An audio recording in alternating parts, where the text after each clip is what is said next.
Is it on now? Hi. Hello, everybody. Thank you for coming to this morning's session on peer support for developing and accelerating affiliate fundraising. I'm Amy Fowler. I work in major gifts fundraising at the Wikimedia Foundation. So we're going to do I'm going to start with a very quick overview of funding at the Wikimedia Foundation. From there, we'll talk about how some of their areas of similarity with affiliate fundraising. Then Jenny Brandt from Wikimedia Sweden will talk about some learnings from what they do in fundraising. Then I'll be back to talk about how the foundation is planning to support affiliate fundraising and introduce a new colleague that you'll all be very excited about. And then on to Julia and Jenny to talk about the peer-to-peer fundraising group. Then Valentina from Wikimedia Europe isn't here, but Julia is, and so she's going to talk to you a little bit about Wikimedia Europe from Valentina's slides. And then we'll have lots of time for discussion and questions at the end as well. Right, so I'm not going to go through all of the slides, but they're all online for you to look at, so you can always go back to them. The first thing to say is just that the foundation is really fortunate and honored to have such a global spread and a really massively diverse donor base. So we currently run active campaigns in 36 countries, and we have donations that come in from over 200 countries. So you can see them all here and where the main sources of revenue are worldwide. So this is a slide that I think is interesting for us here to discuss because you can see where the foundation's income comes from. And there are some things that aren't applicable here to affiliate fundraising, but there are a lot of things that are as well. So obviously the desktop banners and mobile banners aren't applicable to a lot of affiliates, but email, major gifts, recurring donations, a lot of this are things that we can explore in affiliate fundraising as well. Right. So one in particular that I wanted to talk about, and this was just a big area that we focused on in this last fiscal year, was the growth in recurring donations. So you can see we had a 20% increase in our recurring donations over this past year, and this was a really deliberate move that we at the foundation made and led by a wonderful colleague named Mariana Sykerbike, who made a lot of changes. So we started doing things like asking people to convert their one-time gift into a recurring donation, just as easy as that after they give on the thank you page. A lot of just actively asking for recurring donations instead of the one-time gift as well. And it has really massively paid off. So I'm going to move on. Here's some just things that we've done differently over this past year, increasing payment options, changing the security parameters and things like that. That's about all I'm going to say about these things, and I'm going to hand it over to Wikimedia Sweden. But at the end, we will have questions and discussions, and we can talk about any of the things that we've just talked about here as well. Thanks. So I am Jenny from Wikimedia Sweden. And I am going to, as you know, each chapter and organization within the Wikimedia movement can do their own fundraising. So we have been working with testing different kinds of ways to fundraise for Wikimedia Sweden specifically. So what we did during 2023 was that we had a short campaign on the streets of Stockholm and Uppsala, which is a smaller town in Sweden, to try and see what scripts, how we can talk to people to get the message across, what we want, that they're more behind the Wikimedia movement than just Wikipedia, or basically that there is more behind Wikipedia than just Wikipedia, because in our countries, most people don't know that there is an organization behind it. So we tested this by using recruiters on the street. And this is, of course, not a very usual campaign for maybe the Wikimedia movement because we're on an online-based organization. So this was really new, and that was also something that reflected in the results, that we are, as Wikipedia, on the streets. we tried to, I mean, everyone has probably met canvassers, recruiters on the streets, and maybe they are not always liked, if I can say it like that. So we tried to make sure that we were standing on, we placed the recruiters, and I was myself out. We were placing ourselves and the recruiters on places where we thought that maybe people that are interested in the Wikimedian themes would be or would walk by. So, for example, we were standing outside of museums, we were standing outside of some schools, but this was during the summer, so a lot of the schools were, of course, not occupied by students. And we also stood near events. So we tried this, and what we learned was that this was it was really good because we could find a way to shortcut to people's interests as quickly as possible. Because when you're talking to people, most people they want to know how their interests can be applied in the organization, or how do my interests fit into this organization. And this shortcut, by standing on the streets outside of a library, for example, when we were standing outside of the library, we were talking about a project that Wikimedia Sweden ran with high schools, where high school students could write on Wikipedia, and the library and the museums were helping the students. So this was kind of a shortcut. Unfortunately, we weren't able to be placed in every day in those kind of locations. So we were also in the hands of just trying to find people and trying to get them to stop by just the brand. And we realized very quickly that the brand Wikipedia is what's going to get people to stop. We were trying to test, like stoppers, like, have you heard about this Wikigap, for example? Have you heard about Wiki Speech? Have you heard about different projects that we ran just to get them to stop? But we realized that very quickly, in order to get to talk about these subjects that the Wikimedia Sweden is organizing, we need to open up with Wikipedia, because that is what people are interested in. And we also got so many comments from our merch. Merch maybe is not the same. The material that we were using, we had the Wikimedia Sweden logo on the front and Wikipedia on the back. So there were so many people that were stopping, because I was looking at my recruiters and they were with the backs, so I saw their backs. So I saw people walking, turning, and going back because they saw the Wikipedia logo. So in an environment that is very stressful, that maybe other organization has saturated the market, Wikipedia was a new face on the market. And also everyone used Wikipedia, obviously, we know that. So people were interested in talking with someone that actually maybe had some answers to all of their questions. Usually it was, how can I edit? I saw something that was wrong in this Wikipedia article. But this gave us such a great way into talking about Wikipedia, and that there is an organization behind it, and all the projects that we are using, or that we are doing. So, for example, we were talking about the Wikigap, for example. When we had spoken with them about the usual Wikipedia question, which was really fun, we quickly led them into trying to get them to at least know about that there is an organization behind it, that in Sweden, for example, that you can donate to. So obviously the main goal was to test different scripts and see how it went, but also to recruit new members.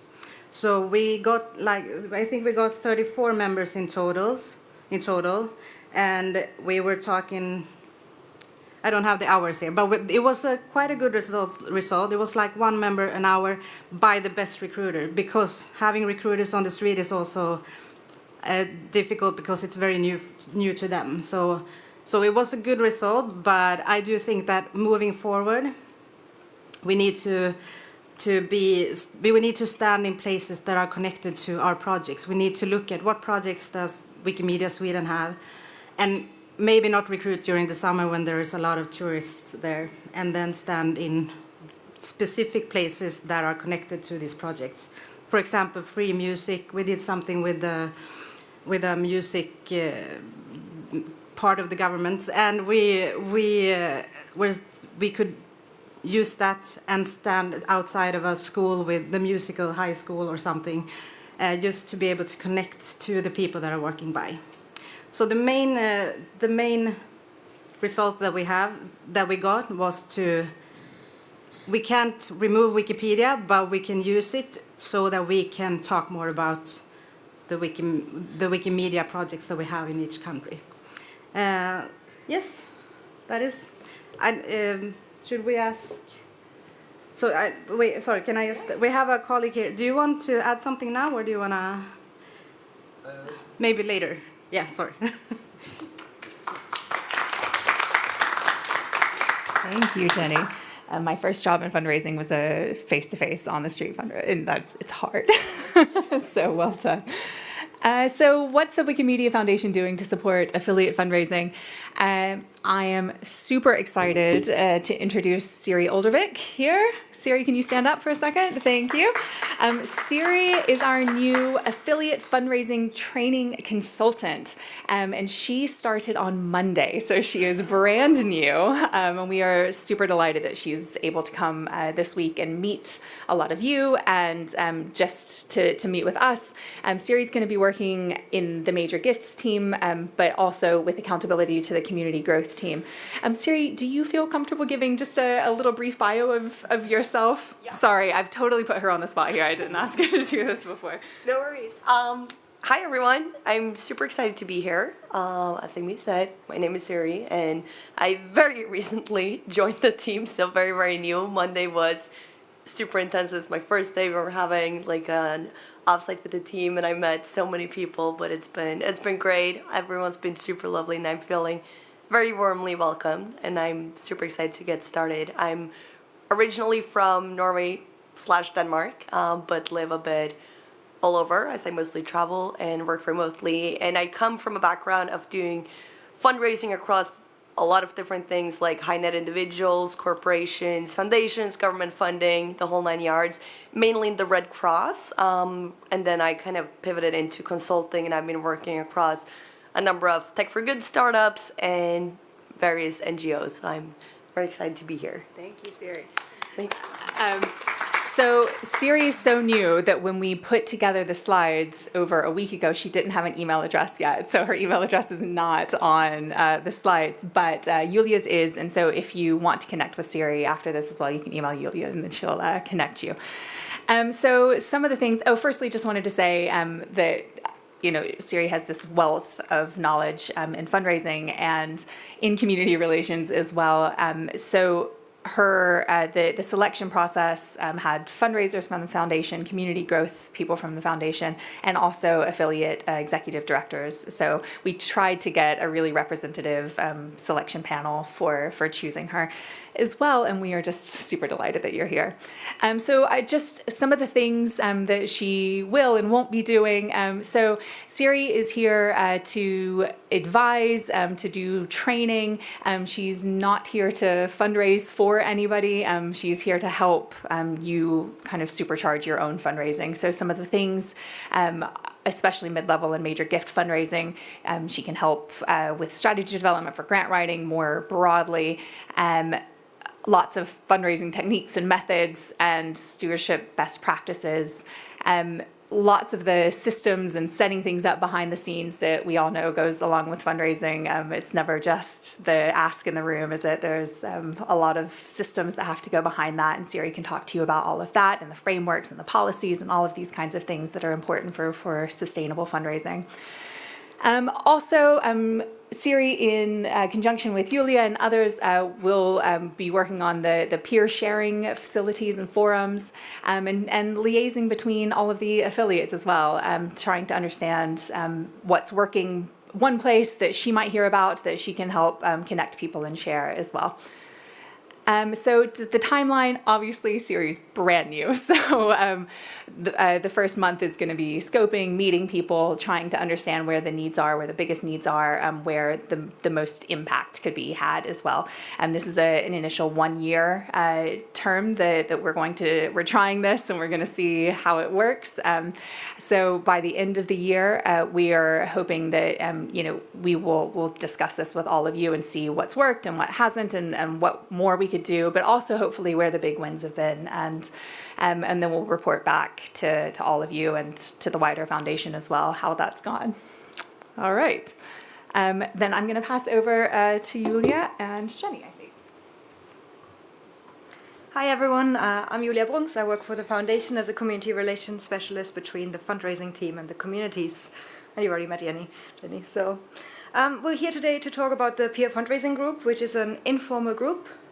Jenny is a member, Jacek is a member, I'm seeing that. Don't think anyone else is here, sadly, but not everyone could make it. We'll look at the next slide. So this is basically an informal group where we invite the affiliate fundraisers in Europe to come together once a quarter roughly. And we just have a call for an hour and a half, talk about a certain topic which gets decided on the call before. Everyone brings their expertise, what they're doing in the area. They also bring questions, so some people might be like, I really don't know what to do. Does chapter X do something with this, and can you help me? So it's a very informal and supportive group. We're currently branching out, so Brazil is going to join us, which is great. So more than Europe.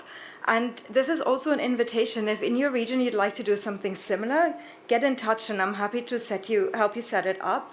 It might be better to have someone else regionally coordinated, especially when it's a language thing. Like if you want to do something in Latin America, it might be better to do it in Spanish than in English. And I don't speak Spanish, so obviously we would need someone in Spanish leading that. But I'm happy to help with the logistics and with the frameworking, to workshop it with you and set it up. We're always happy to welcome new people into this group in Europe. So if you want to join and you don't know how quite to join us, come to me afterwards. My email is on the last slide as well. So all of these things are open. This is an open, informal group for everyone. And yeah, just a skill exchange. Do you want to add anything? Yeah, I can add that there is also, I mean, there are certain people that are always there, but depending on the subjects, there are people popping in and maybe not attending the next time. So if, for example, we have communication people that can join if there's specifics, not only fundraising, but other specifics. But it's really nice and really open for discussion, and you don't always have to present if you're feeling nervous. And and if you don't have anything, just listen. And I think it's very open and friendly, and everyone should join if they want. So please join us. Am I the next part as well? Yes, I'm also Wikimedia Europe today. So Valentina had to leave, but she left us some slides, so I'm just going to quickly go through them. There are quite details and there's speaker notes as well. So if you go into the event on Eventier, you see the presentation, and there you can follow what Valentina shared with us. And she also shared her email address on her last slide, so you can reach out to her directly or to me and I will get you in touch. But she had to leave early, so she apologizes. So Wikimedia Europe, who are they? They're established in 2023. They foster collaboration between European Wikimedians. Quite a few of you might be involved with Wikimedia Europe. And they provide a public voice for advocating for public interest internet in Europe.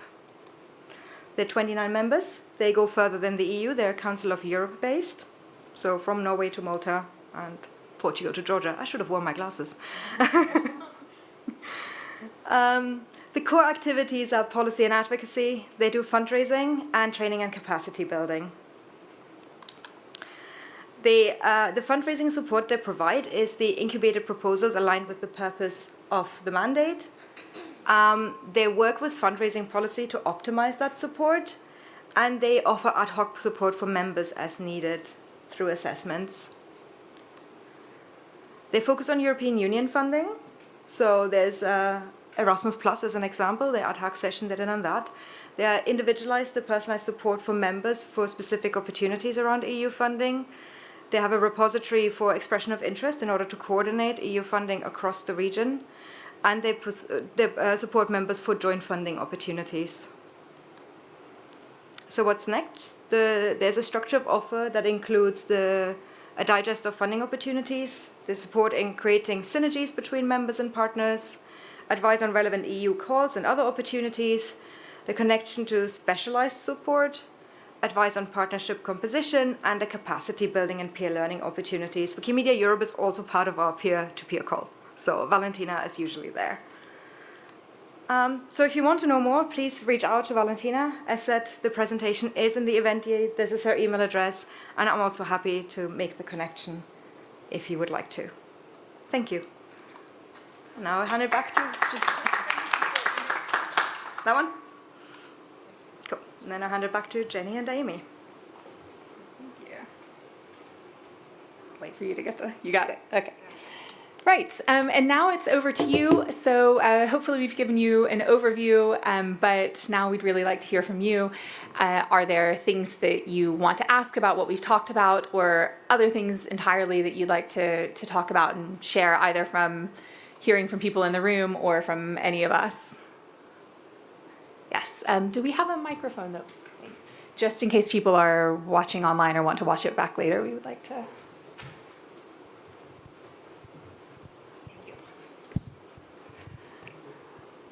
Thank you. Hey everyone, Pasita Vada, Wikimedia New York City. I was just curious, we heard a lot of examples from Europe, but are there any examples from North America, Africa, Latin America that we can look to? And then I also had a question about affiliates that don't have a huge staff team, right? Thinking about myself, I just started as the executive director of Wikimedia New York City. I've only been on for 4 months, but I'm the only full-time staff person. Yeah. And so it's a little bit more challenging to run the organization and also think about fundraising. So what resources or capacity building exists for smaller affiliates? Yeah, great questions. Do you want to talk, does anybody here want to talk about from other regions, case studies from other regions, or, yeah? So as said, the peer group is focused on Europe, as Europe is currently the most mature market. We haven't reached out to North America. I'm happy to set something up there to gather examples and get to the local affiliates there together. I know there's many more city-orientated chapters there. We don't have a huge amount of examples from outside Europe at the moment. This is something, yes, we're welcome to collect, and with encouraging maybe these peer groups to like broaden out into different regions, that would be a good space to collect them and encourage more. But yeah, Europe is a focus because it's the most mature market to be also generate resources outside the foundation. Yeah. And then to your question about smaller affiliates, I think there are a lot who are in your same position where there's one or none full-time staff members. And I know that fundraising takes a huge amount of time to do, in addition to all of the other things that you're doing. So totally get it that's tricky. That is something that we're going to be looking into, and part of Siri's role is about different resources that you could access as a small affiliate without a full-time fundraiser on staff. There is an extent to which it's just because she's not going to be fundraising for people that it is about, are you in a position, part of what we talk about is who is in a position to fundraise. And sometimes you have to say, I actually can't fulfill that application or the terms of that report because it's only me, right? And I've been there before as well, actually, where I've been, the one person, and it is so difficult to juggle. So yeah, I think that's something that I would love to talk about further and see if more than us saying, here's what's available, what you want, what's useful to you. That's what I'd love to hear. Yeah. Do you have any ideas about what might be useful? Yeah, literally. So you said everything, but yeah. Sorry, can we get the mic back? Thank you so much. Clearly, we need more capacity, right, to be able to do the fundraising, because one person can't do everything. Right. So what resources are available for that, whether that's sharing staff with the foundation and smaller affiliates, or, thinking through financial support to bring on consultants to support affiliates with fundraising, and then just capacity building, right? Like trainings and all of that kind of stuff too. But yeah, any support I think is welcome. Great, thank you. And yeah, as as the year goes on and we've got Siri and we're trying to think about this, I would love to hear more from you and others about what would be useful here, what we can do, and especially like which trainings, beyond having somebody, because I agree, if we could just give you a person to do your fundraising, that would be great, but we can't do that for everybody. So like what we can do that's sustainable as well. Yeah. Anybody else? Questions? Thank you. Thanks, folks. I'm Freddie with Wikitongues, and I am very interested to hear about the canvassing tactic in relation to the portfolio of possible avenues for fundraising. And looking at that beautiful pie chart, what we see between emails and banners, it's something like half, right? How does the ROI for canvassing ultimately, like how does that strategy show up? Being so hard and expensive, I imagine, in comparison to the rest. Or are you maybe recruiting other kinds of support, maybe memberships or something? I'd love to hear the thought process around all that. So if I understand you correctly, how we came to choose that method of fundraising, basically it was because my background is in face-to-face fundraising. I've been doing this for 10 years with Amnesty Sweden. So we thought that with my experience we could try doing a very short limited project within Wikimedia Sweden. But I was also very I told them that this is a very expensive way of recruiting. So that is why it was like a test campaign, and also one of the main goals was to make Wikimedia Sweden more visible by talking to people. So we also looked at how many people were we talking to. We were talking to 219. I need to check I didn't want to overwhelm you with the numbers since I didn't have them up on the screen. But I can definitely give you the numbers that we have, because we have everything in the computer. But it is expensive, and we're not certain that we are going to do it, but continue doing it unless it is very, very specifically connected to a certain place that we know the people that are there, because just standing outside on the street wasn't really helpful for us. We did get some really good results, but it was results that we can use forward. But one of them was that we are not going to stand working on the street, but we are going to use the results to move them to other ways of fundraising. Because we know that even though we have an ad campaign, we need to maybe use Wikipedia to get people interested, and then go into detail what we are doing as Wikimedia Sweden. But no, we are not going to continue doing it the same way, because it is really expensive having people on the streets. Yeah. So yeah, good question.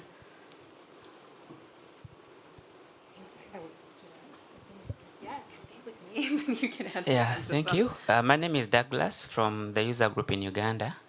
So just like Wikimedia Europe, I represent and we are part of the East African Regional Thematic Hub. And resources, like financial resources, are one of the things that we foresaw that we would need. It's in the research results that we shared from our needs assessment. Mm-hmm. And as we are planning to pilot implementation, I don't know, in the future you might need a fundraising plan or strategy. So I'm wondering what advice or what guidelines would we need to follow as hubs or as the region in case we wanted to approach funding. Then secondly, I think it might be a guideline. I noticed that for the first step, you followed the fundraising policies. I don't know if these are only relevant to the foundation policies or the fundraising policies in the EU in general. So in case we were to follow that route, would we as well need to look at the fundraising policies in our region as we plan to implement this? Thank you. Thank you so much. Just to make sure that I'm understanding your question, you're asking, one, about fundraising strategy development, and then two, about policies and which policies you might need to think about. Is that right? Okay, thank you. So fundraising strategies, this is something that Siri is going to be advising on for people. It's something that, oh good, Cinderella. It's something that is so individualized for each affiliate or hub. And it's absolutely something that you need if you're going to start fundraising more widely. And it's something that is very easy to skip when you just want to jump in and start fundraising, right? You just want to start asking people for things. But if you take the time up front and really try and work out, often a fundraising strategy will have where you think your funding is going to come from, the different sources. So is it going to be high net worth individuals? Is it going to be community fundraising? Is it going to be trusts and foundations? Just the different types. And so you kind of know what you're aiming for. It also will have things like helping you develop what fundraisers call a case for support. So what is it about you that is compelling to people beyond the Wikipedia brand? What is it about Wikimedia Uganda or the East African hub that is compelling and engaging for donors to want to give to specifically? There's a lot that we can say about this, and this is the kind of thing where one of the things that we've been talking about is creating resources that everybody could use. So even if it's not a one-on-one where Siri sits with you and helps you, or anybody sits with you and helps you develop a strategy, where we have documents and trainings available on creating your own strategy. And then we could have potentially workshops where we bring our strategies and talk about them and see, where things might need more development as well. Secondly, on policies, there's a lot of policies that if you start going for things like trust and foundation fundraising, or even high net worth individuals often will ask for specific policies. And so part of major gifts fundraising in particular is about making sure that you have all of the things you need before you get started, so that you're not caught out when somebody says, could you send us your ethical fundraising policy? And you're like, oh, better write one of those. There is a lot of these that are standard. And again, we can have trainings on exactly what you want to have in place before you start pursuing this kind of fundraising. Does that answer your question? Okay, thank you. Does anybody else have anything they want to say on that? No? Okay, good. Thanks. Hey, I'm Jacek from Wikimedia Poland, and I have a question because we are struggling in Wikimedia Poland with system for CRM. We don't have it. We use now the free version of Salesforce for non-profit organizations, but it's tough because it's not personalized and so on.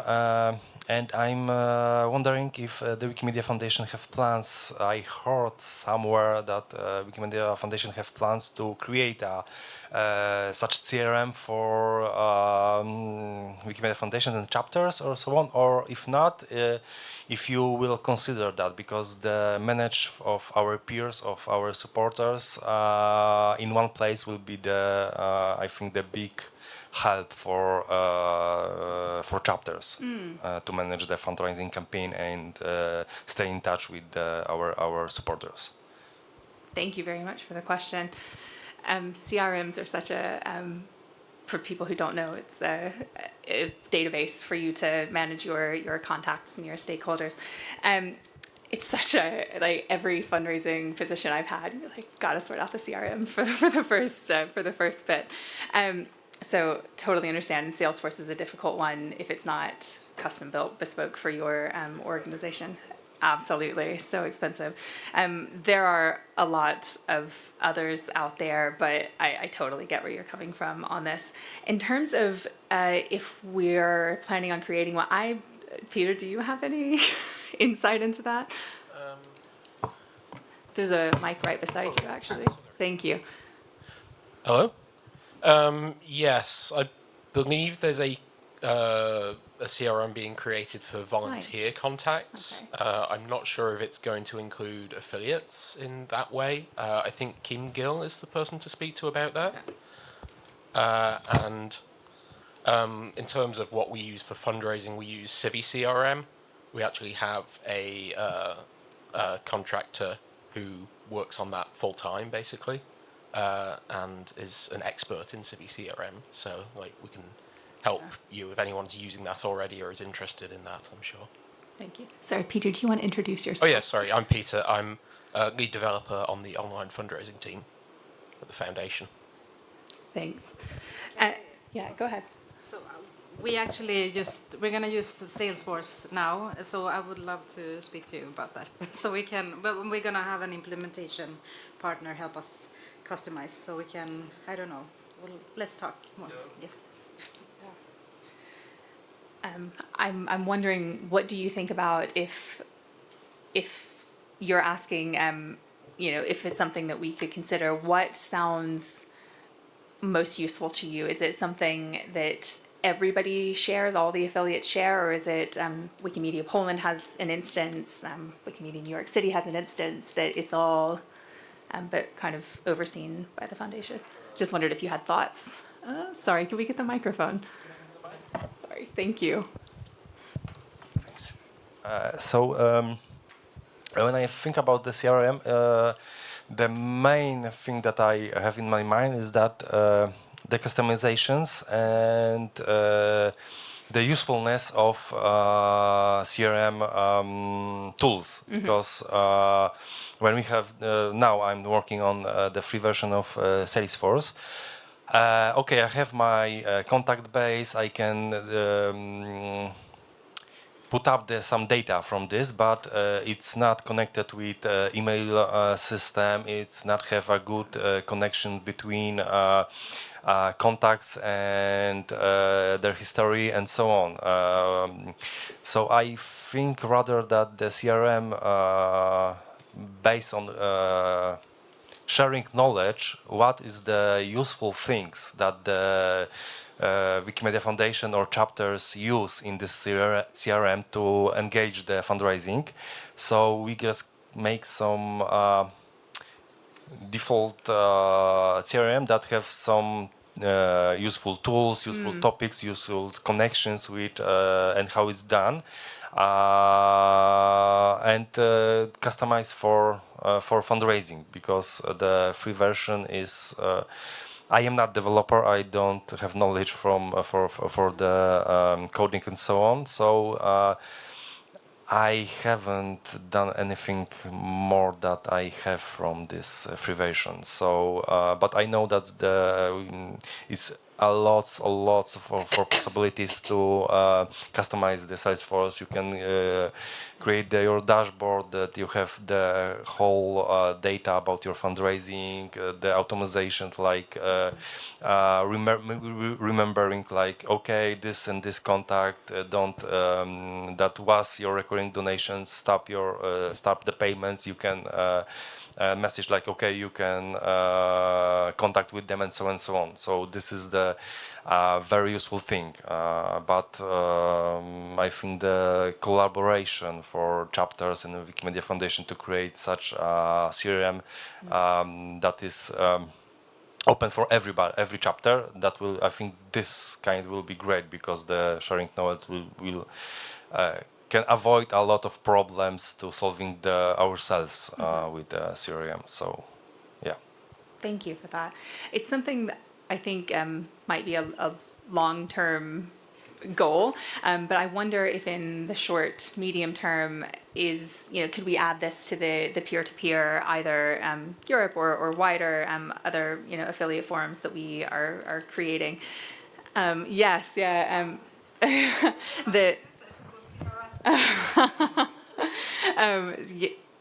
And just to say, I think CRMs are even at the foundation where I think, and Peter can correct me if I'm wrong, I think that we are the largest instance of Civi CRM worldwide, right? So we have the biggest instance of it.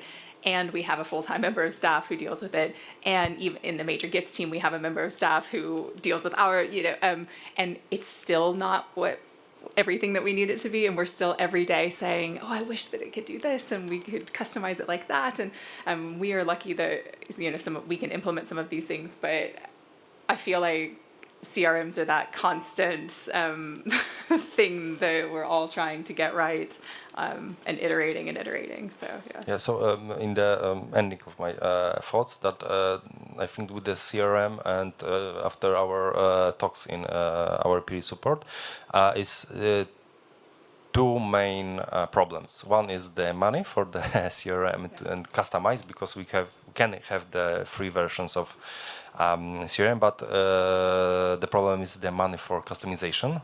In Poland, if you want to customize CRM, is about 15,000 euros, something like that. 15. It's the lowest price. So for us, it's very big money. This is the one problem. The second problem is the technical experience to deal with that, because we can deal with this on our own, but we don't have the skills and or any people that have the skills. So maybe this is a good idea or just create some grant proposal for chapters for supporting the funding for individual customizations for CRM, or just share this your staff member for the chapters. Thank you. I have a question about overlapping fundraising. So just thinking about I have a list of funders and foundations and folks that I want to contact, but then I'm wondering, are you also contacting them on behalf of the foundation, especially in New York City where there's tons of funders, right? So what are the communications channels between the foundation and affiliates around fundraising so that we're not competing against each other for the same grants? Yeah, I think that's a really great question, and something that I think we need to think about further. And that's, again, something that we're hoping to look into more. Can you speak about what you would like to see happen with that? Just because with data protection and all of that, it's not, we legally wouldn't be able to say, here's our list of donors and we don't want to overlap with you, but also logistically would be very difficult every time one of us wants to contact somebody to say, are you right? So do you have ideas for how we could manage this? I mean, my idea was what you said you can't do. Oh, sorry. It's like, it'd be helpful to know, right? Like, who are you already funded by, right? Who are you in conversation with? So then we can avoid those folks. So the people who've chosen to be publicly named, you can see online on the benefactors page. So anybody that gives over $1,000, we ask them if they want to be publicly named, and there's a big page of them online, both to the endowment and to the foundation. The endowment ones stay forever. The foundation ones are active for that financial year. So you can see most people do want to be named, especially if it's a foundation, which are probably the people that we would overlap mostly with, are the trusts and foundations. They almost all want to be named, so you can have a look there. That might be a useful place to start. Also, if there is somebody that you want to check if we have a relationship with, then you always can, but it's just legally it's a little tricky for us because of the personal identification information, right, that we can't just share. Mm-hmm. Yeah. Do you all ever do joint fundraising with affiliates? We have in the past, or an affiliate will be fundraising and we might come and support in some way, and bring people along that we know that you might find a useful introduction. Okay. Yeah. But that's something that we can definitely talk more about. Does anybody else have anything you wanted to? Yeah. That is something, because I was talking a lot about that we led with Wikipedia, but a lot of times that is an issue because then we realize that the people that are interested, they are looking to support Wikimedia Foundation. So there were a few times that we had to guide them obviously to the right place for them.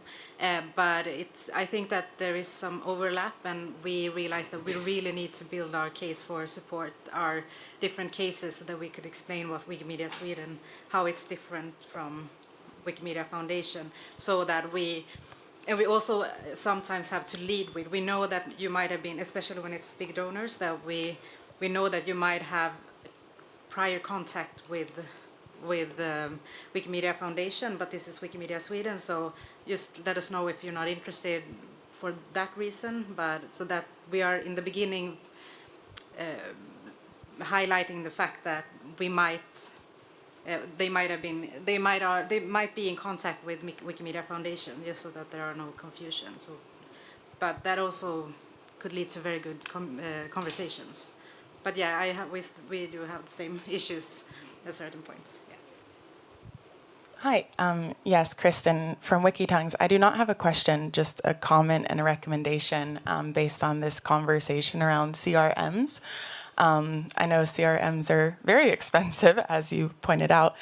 So if you haven't, we use a platform called Airtable, and I just want to give them a shout out because they have been amazing for us over the past 8 years. So they are a cloud-based platform for sharing and creating relational databases. So they're not specifically geared towards CRM in fundraising like Salesforce is, but you can create a very well-rounded CRM through that. And so we host our archive on there. We also have a CRM. We do our fundraising, all of this. And the pricing is much more affordable and available for those of us that are smaller affiliates. So I think there's a free option. But I think for professional plan, it's like €8 or €10 a month or something. And they also do nonprofit pricing, so you can reach out to them. And so they have templates for CRMs that you can customize, so it's very user-friendly. There's a backend also if you're good with coding and want to build something out. So if anyone's interested in that, they're really wonderful, big recommendation. And if you need help setting it up, you can reach out to us because we love them. That's all. Airtable, AIR table. And how can people reach out to you? Do you want to share your... Oh, sure. Kristen at wikitongues.org. And I'm on Meta's something through Wikitongues. Thank you. That's super useful. Thank you, Freddie. Yeah, I have a separate question, Mikola, Wikimedia Ukraine. So, we discussed, sharing CRMs is difficult because privacy laws and so on. Also, is there a way, for example, if there is some effort to mutualize, can we mutualize, for example, payment processing systems? Because it's a two-way street. It might be too costly for each affiliate to sign their own contract for different payment processing options. And on the other side, we know that foundation is bad at supporting preferred local options in some countries. So it's a two-way street where we can share what works better in each country, and vice versa, make sure we don't sign 10 contracts with same different versions of, let's say, supporting PayPal or whatever cross-national provider. Thank you. Can I ask, when you talk about a joint payment processing system, are you envisaging something like a lot of affiliates join together and sign one contract with someone? For example, yeah. I don't know exactly how we can figure out the details. Yes. But I'm just asking if that's something that you thought about or somebody tried to. Not that I know of. Peter might have more information on there's one right behind you. No, sorry. Could you hand him the mic? Thank you so much. I don't know about mutualizing, sharing payment providers, but if there are payment providers in your country that you feel it would be beneficial for us to add, do reach out, because we will look into it. We're undertaking a program, our fundraising tech team at the moment are undertaking a program which should make it easier to integrate new payment methods. So I can't promise anything, but we'll certainly look at trying to add new payment methods that you think are missing. We've added Ideal in the Netherlands, Pix in Brazil, a bunch of other things in Latin America and India. recently. So yeah, we can look into it. I'm so glad that you came to this session. Thank you. Did you have something that you wanted to say on that? So, okay. Any other questions? We had some other ideas. If anybody, storytelling, what's worked well in donor outreach for you? I'd love to hear if anybody in the room has something that, and we've heard from Jenny what's worked well in Sweden. Or does anybody have a successful campaign or not successful campaign that you'd like to share, something that you've done? Love to hear. Oh, Freddie.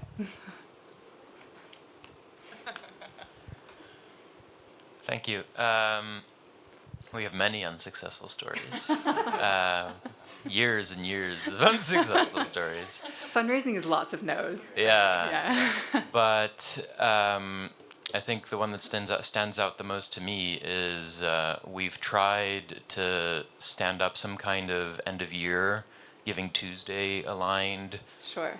campaign, and we have tried, I think specifically on the storytelling side of stuff, we've tested out so many different forms of messaging, and it's really interesting to hear people's association with the Wikipedia, right, and their interest, but then they're like, wait, this isn't that, right? So a lot of calibration, like endless calibration, and I think from our perspective, something that I'm avidly interested in figuring out is there a loop in analytics or something like that? Is there some kind of data stream that would allow us to at least improve our rate of learning, right? So that we're not so in the dark from one campaign to the next. I think that might be just an experience matter, but might Can I generalize. ask, when you say that you're in the dark from one campaign to the next, what is it that you're looking for? Performance. I think we're not even, at least I'll speak for myself, not super comfortable in the analytics, in the engagement, in the conversion, in the funnel, to be able to understand at what point is it the messaging that's breaking down, is it the UX of our donation flows that's breaking down, is the emails are not reaching, there's all of these, the minute you convert into data, then you can start having substantive conversations, but we never get there. That's interesting. Can I ask, in the room, do other people find that that's something that you are lacking analytics to know how your campaigns are performing or where you're losing people? Is this a common experience? Yeah. That Yuli's taking notes so that we are capturing all of this, but that's a really useful thing to understand that is a struggle. Yeah. Thank you. Yeah. Maybe this is something for Jaren? Jaren, yes. How do you manage face-to-face fundraising? Because if you need to centralize them, how do you manage them? And also offline fundraising campaigns. Then it might be similar to how you can manage campaigns that have a target audience that is maybe off the online grid. So how do you mean? What can you? How do you manage fundraising campaigns that are not online, for example? Like you mentioned face-to-face as a rudimentary start, but then there might also be, you might have a target audience that is offline or off the grid, something like that. Do you mean the technical side? How do we get the people into our system, or the members? Because I mean, this is part of the problem, because we haven't had a full-scale CRM system, which has made it really difficult. But we have, if you're looking at the technical side, we had the tablets that the recruiters used, and we manually lifted them into the payment system so that they could be, that the people could, the donations could go through. Is that what you mean, or? It has answered that, because I was looking at a scenario whereby a target audience is willing to donate, but then they are not online. Yeah. Or they're in a rural area without the infrastructure, something like that. Yeah. But you mentioned using tablets. Maybe you you customize a tool that can be able to track Exactly. the donations. We customized Yeah. the tools. So in the beginning we had forms, paper forms that we used, and unfortunately now we were in Stockholm, in Uppsala, which is very close. So we really need to find the target audience in other regions of Sweden, but that is an issue that we can't be everywhere at once. But I do think that there are so many people that want to donate that are not necessarily online as much as, even though we are an online medium. So I think that we can find people. Great, in other thank you. places. We actually are at the very end of our time, so thank you so much, everybody. Sorry. You can reach Julia at the email address there, and she can pass it on to any one of us. Thank you so much for coming to this, and I hope it's been useful, and thank you to everybody for speaking, and to Peter as well, and to all of you for asking questions. Thank you.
microphones, but we're going to have a very exciting session because we're going to see what the candidates to the board have to say. Essentially, I want to welcome you, everybody who is here with me on site, but also quite a number of people are connecting online.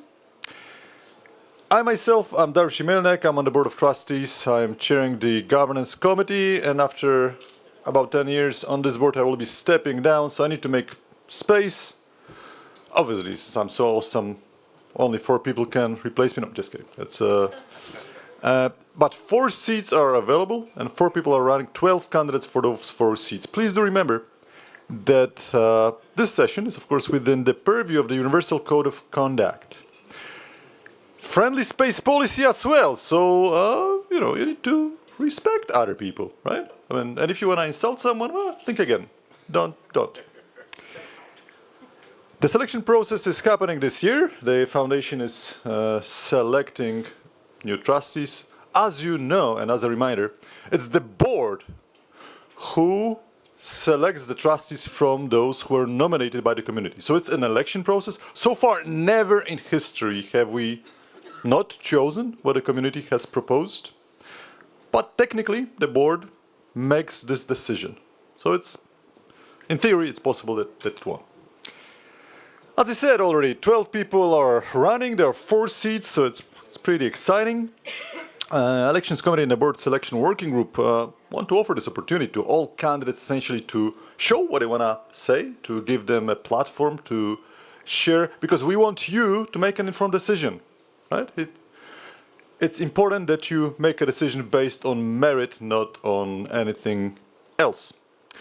So they will be able to share why they are the right person for the job, what they're bringing to the board, what skills, what different views that the board is missing. Obviously, we want you to be able to make an informed decision about all 12 candidates. Unfortunately, not all of them are with us together. I encourage you, first of all, to read each candidate's statement on Meta. This is important. They put a lot of information there. You can also read answers to the community questions on Meta, which is, again, very important because the community can ask questions and answers follow. And for the people who are not with us here, we do have video recordings of them, which we are going to play. I know it's not ideal, but this is the way it is. Feel free to reach out to any of the candidates on Meta or in person so that you can follow up with whatever questions you might have. Unfortunately, we will not be having a questions and answers session following up this session here for practical reasons and also for the process reasons. It wouldn't be necessarily, fair and square. And speaking of fair and square, one thing is really important, and I want to share this about myself with you. I'm a professor, okay? Which means that I will really be strict about time. You will get 3 minutes, and 3 minutes only. When the time passes, I'm going to intervene, voice over you, and maybe throw you off the stage or something like this. I'm also a black belt in Krav Maga, so keep that in mind. But essentially, I see thumbs up. Okay, we'll see. We'll see how the situation develops. But this is important for fairness reasons. It's up to you to use this 3 minutes. It's fine if you use 1. But if you go 1 second beyond, it's not fair because you're stealing from those 11 candidates. So don't steal, be a good person, don't do that. Do not exceed 3 minutes. I will do that. At Ig Nobel prizes, we have this tradition. When somebody exceeds their lecture time, a little girl comes with a microphone and keeps repeating, "Please stop, I'm bored." Okay? Bored, it works. So I'm going to do that. I'm going to approach you and start saying, "Please stop, I'm bored," until you go away the walk of shame. Now, there's no fair way to do this in terms of order. We're only going to do the least unfair, which is alphabetical order. This is the way it is. We're going to use alphabetical order of candidates. If you don't like it, if your name starts with Z, well, too bad for you. Sorry, Vicky. That's the way it is. Now, the candidates are going to come up. Hopefully their slides are ready. And without further ado, any questions about the process? No, nothing? I don't see any. So, yeah, I think, unfortunately, with huge resentment, I have to stop talking and give the floor to the candidates. And the first one to talk is Bobby. You're up. Just one. You will see. They will see the timer, so they hopefully will know how the time passes. And whenever you're ready, go ahead and start. Sure. Morning, colleagues.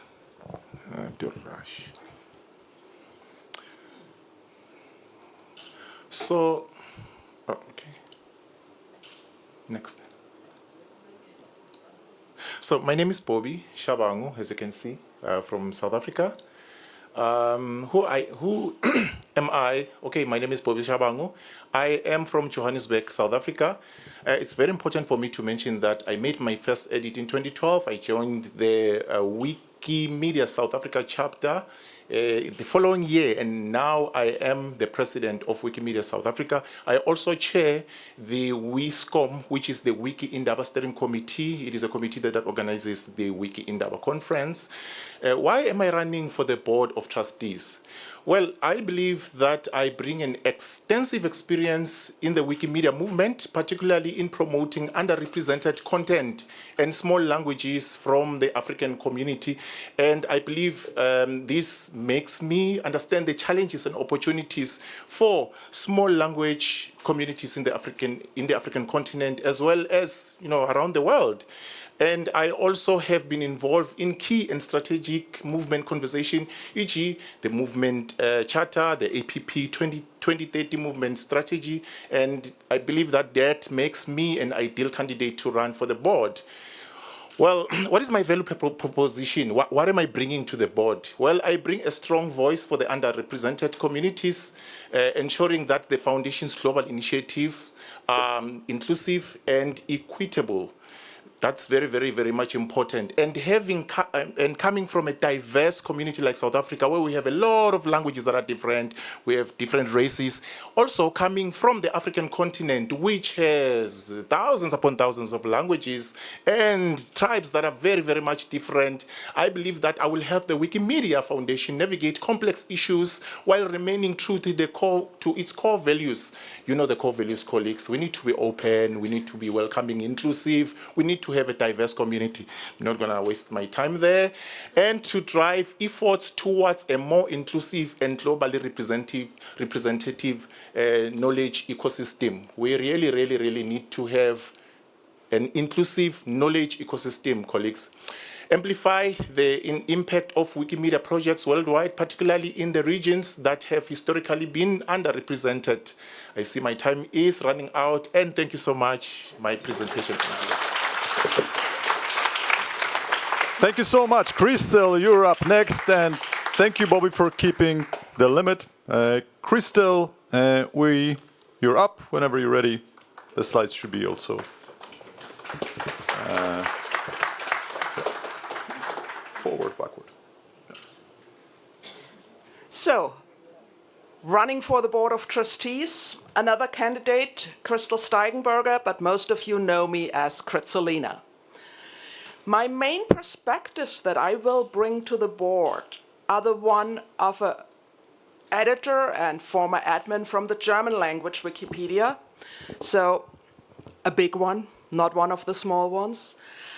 But I have extensive experience also as being on such a big Wikipedia, someone who is not the biggest group of editors. As a woman, I'm also part of one of the groups where we want more women to join the movement. I switched a bit my perspective and started to edit another project more than the German language Wikipedia, where I started in 2014. In recent years, I'm more active in Commons, where I'm also an administrator. Together, on both wikis and on Wikidata and on some other wikis, I have my 104,000 something edits at the moment. But I've also some experience with helping organize events, like I'm on the international team of Wiki Loves Folklore. I'm part of the German Femnets, where I'm not mostly an organizer, but yeah, and I've done a number of event organizing support, Not in this role, not from my main perspective as an editor. I'm here as a volunteer today, but I was a Wikimedia Foundation staff for 6 years. And so I've seen a different side of what it means, well, to be part of this movement, but also I've seen a different side of what the board actually impacts within the movement. And I think that will help me once I'm on the board to be a good board member. My main strength, I put it somewhere on my candidate statement that if there is a problem, how will I solve that? I have patience. But I love this movement, and there is a lot of joy that I get from being in this movement. I love this movement. I love people. And I'm always curious. I think that's one of the most important traits for Wikipedians, to be curious, to want to learn more, and a bit of creativity that will help us find new ways to solve the old problems. And not in the least, I'm human. I make mistakes. I understand other humans make mistakes. And I think being human on the board is something that is very much needed, because often we look for the effectivity, for the hard work. But I'm human. And human as you are, thank you so much. Really appreciate it. Thank you. Appreciate it. I'm sorry about that, but I warned you. We have a recording from Dion coming up next. I'm wondering who's in charge, but well, hi to Dion if he's watching. Hi there, I'm Dion Stein from South Africa, riding in a telco cruise dock close to Johannesburg. I've registered as a member of an Afrikaans Wikipedia on January 6, 2009. Since then, I have created more than 60,000 articles and done more than 200,000 edits on Afrikaans Wikipedia. Since 2014, I've served on the Wikimedia ZA board representing Afrikaans. The Afrikaans Wikipedia is currently ranked 69th out of 331 language Wikipedias and is the biggest in Africa. Why am I still active on Wikipedia? Being married to a school teacher, I quickly discovered that a properly set up Wikipedia is an unbelievable tool to assist children, teachers and parents in the education process of children, especially high school children. The cost of printed textbooks are running through the roof, and frankly I think the days of printed textbooks are numbered. The cost of commercially printed books, e.g. for birds, flora, fauna, are escalating at an unbelievable rate. The impact that printed books have on the environment is huge. Think in terms of plantations, influence on the habitats of natural vegetation, recycling, etc. One temporary change by a botanist and the printed book is obsolete overnight. The use of mobile phones and access to Wikipedia eradicate these issues. I have electrical and a financial background, and I finished my career as a project manager. Now, why do I want to become a trustee? Well, having this experience as management and project management, I know that managers never work. They actually just plan, lead, organize, and control, which I enjoy tremendously. I'm a naturally curious person, especially to see what makes Wikipedia tick. I believe I can offer a lot of knowledge and experience to the Wikimedia environment. The one thing that I've learned in the past 10 years, what works for the big Wikipedia blocks, that is the US and Europe, does not necessarily work in smaller language Wikipedias.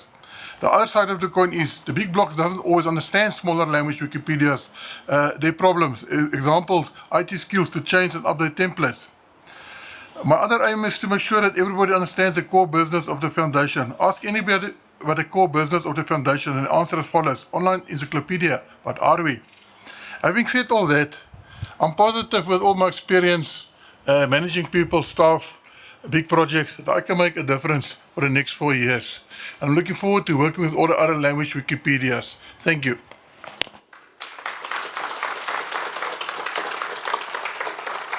And without further ado, we have another video from Eric.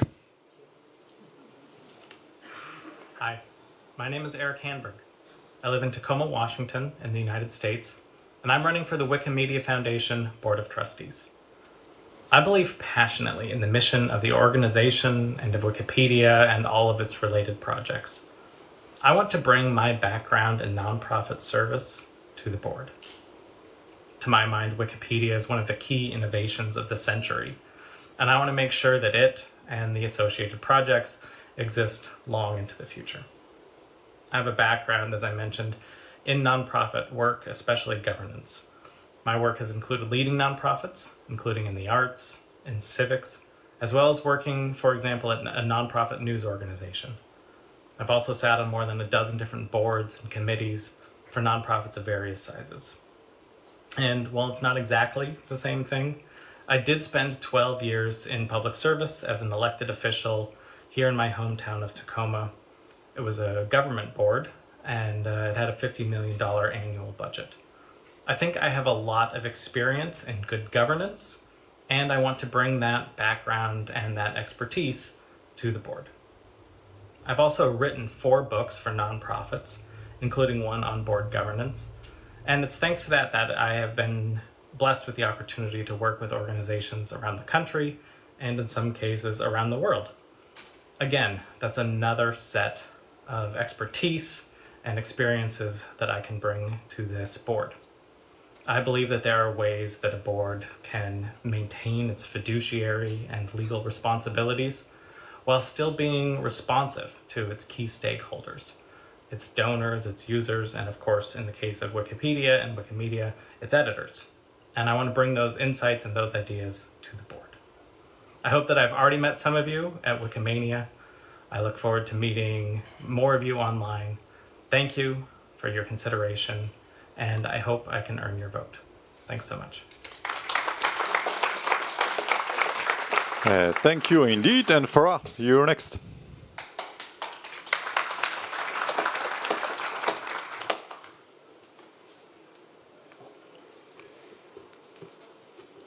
All right. I don't need it. So my name is Farah Jack Mustaklim. I'm a Palestinian Wikimedian, and I'm a free knowledge advocate, and I am a software engineer by profession, a father of 3 wonderful children, and I advise a few nonprofits in the digital rights. So I joined the Wikimedia movement in 2005, starting out as an editor on Arabic and English Wikipedias, and then I added some photos to Commons and got involved in the different online projects. I am also a co-founder of the Wikimedians of the Levant user group, and currently I'm a member of the board of directors of that user group. I've also run workshops and Wikipedia education program in Palestine to try to increase the user base of Wikipedia and other projects. And I am on the regional grants committee right now and have served on several Wikimedia committees in the past. I've also done some work on the Arabic language hub, regional hub. I don't have my glasses on. And yeah. So the reasons I'm running, one of the reasons is to increase the diversity of the board and to bring some underrepresented perspectives to the board. But aside from that, I also think that the board should really spearhead the effort to work on a new charter, building upon all the work that's been done over the past few years. And I believe that the board has the responsibility to push that effort in consultation with the community. Another reason is that I believe that the foundation has a responsibility to combat misinformation and disinformation, because the Wikipedia and the other projects are so widespread, and the information is read by so many people. So it's incumbent on us to limit the spread of disinformation, whether it's created by AI, generative AI, which is on the rise, or whether it's meddling by governments and the media. finally, we're not a human rights organization, but knowledge is a human right. So we should join alliances and have clear values on human rights that are shared by all of us. Thank you all.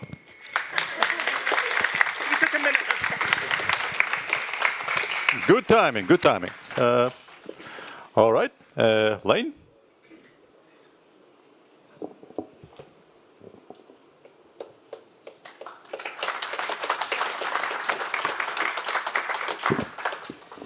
How do you do? My name is Lane Raspberry. I'm user Blue Raspberry in Wikimedia projects. I'm going to talk about my positions as candidate for trustee. I'm going to say something about my background, and I'm going to ask for your support. My positions are that the Wikimedia Foundation should divest more authority to the Wikimedia community. We should talk about budget transparency and the funding to the Wikimedia community, and we need more partnerships with universities. We just went through a movement charter ratification process. The community supported this. The Wikimedia Foundation opposed this. This would have defined roles and responsibilities in the Wikimedia movement. Because we don't have this charter ratified, the foundation is fearful of seeking feedback from the Wiki community, and the community is fearful to give this to the foundation. The community needs to speak for itself. The easiest way that we can give the community its independence and its voice is to better fund it. By my own estimate, about 3% of the movement funds go to projects which the community enthusiastically consents to. Again, we need budget transparency. And we also need funding to go to increase governance from groups like people who are not members of affiliates and the 99% of community members who are readers who don't even get satisfaction surveys at this time. To mediate these relationships between the community and the foundation, we need university partnerships. That's where the expertise in getting user feedback is. They can guide our relationship and give us clear knowledge and understanding and be a third-party neutral mediator. Universities are also the route by means of which we can partner with community tech organizations that are essential to our movement and that currently aren't represented enough. I'm talking about Internet Archive, OpenStreetMap, and Simular. About me, my background, I've been a professional Wikipedian for 12 years. My funding has not come from the Wikimedia Foundation. I've independently raised it. Right now, I'm at the University of Virginia in their School of Data Science doing AI projects. I'm also the founder of Wikimedia Medicine and Wikimedia LGBT, and I've organized hundreds of in-person Wikimedia meetups throughout the United States, especially with Wikimedia New York City. Off Wiki, I am a data scientist. I advocate for all things open data, open access, open science, open source software. I'm an LGBT rights advocate. I've been a consumer advocate in the United States for many years. My background is in medical research, and I'm a labor union organizer. I'm here supported by my biggest fan, Fabian Garcia, whom I recently married. And he's also a Wikipedian. I do everything with him and have these conversations with him. I'm asking for your support. Please tell your friends to vote for me. Vote for me with your friends.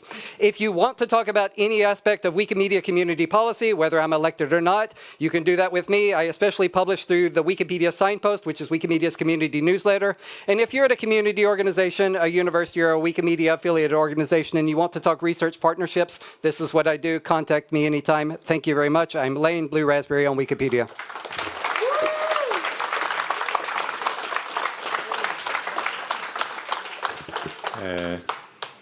All right, Lorenzo.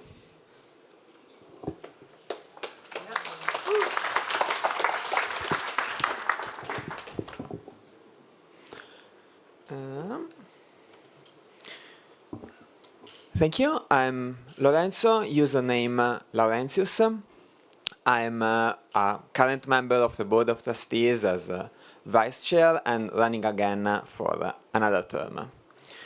I've been here for most of my life. I made my first edit in 2004, and since then I've been making myself useful in different ways, of course contributing online, organizing events, Wikilo's monuments, advocacy work. I've been chair of Wikimedia Italy, and again, as of now, vice chair of the Board of Trustees and chair of the Product and Technology Committee. I like to think in terms of values, and I will go back to one of the values that are listed in the value statement, in the first value statement of the Wikimedia Foundation, which is our communities are our biggest asset. that was said many years ago, but it's still true. It's what enabled us to succeed, our main defining aspect. But I would also look at one of the current values in the list, which is we are in this mission together. I think this is also very true, and we need to remember and remind ourselves that we are here for the same reason, and that we need to talk to each other, listen to each other, even when we disagree, especially when we disagree, because disagreeing is healthy, is how we make progress. Looking forward, we have lots of challenges in front of us. Let it be artificial intelligence, changes in demographics. I don't know. I know that it's something, I mean, we see that we are not getting as many editors, as many visitors, as much money as in the past. I don't know how to, I mean, what the future holds, but I know that we need to work on that, leveraging on our strengths, the community, and working together. And well, I'm here at Wikimania. For those of you that are here, please talk to me. If you are not here, you can find me on the channel that you like the most. Thank you, and see you around. You didn't have to take the microphone for me. Ah, damned! I was hoping for it. Well, Maciej, you're up next.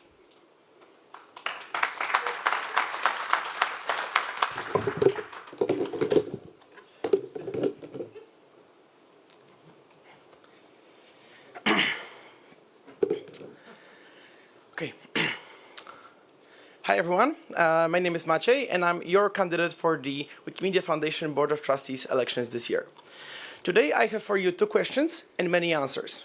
Who am I, and why you should support me? Wikidata would tell you that I'm an activist and a Wikimedian, but it doesn't tell you much.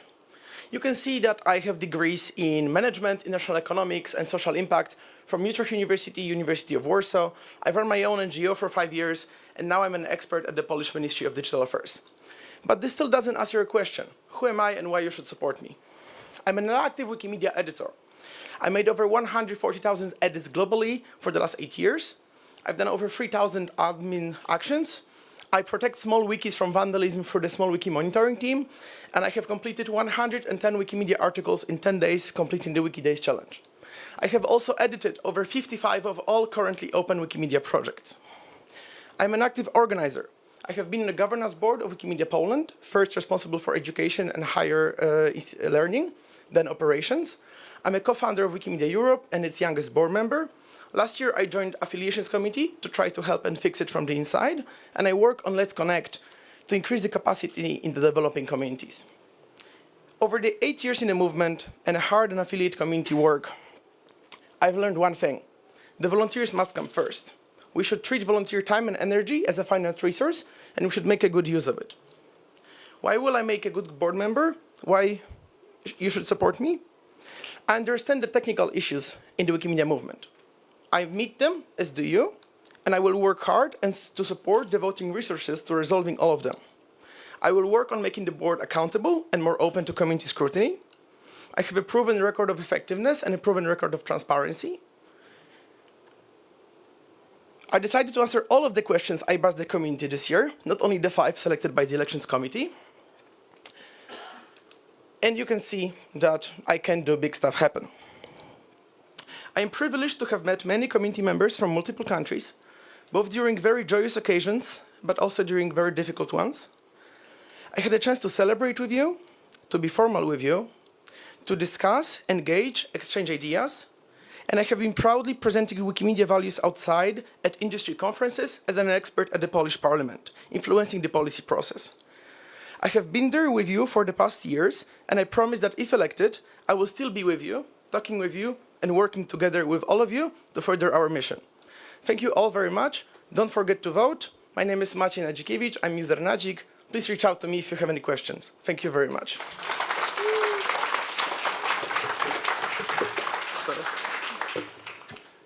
Thank you, Maciej. And now we have a recording from Mohammed.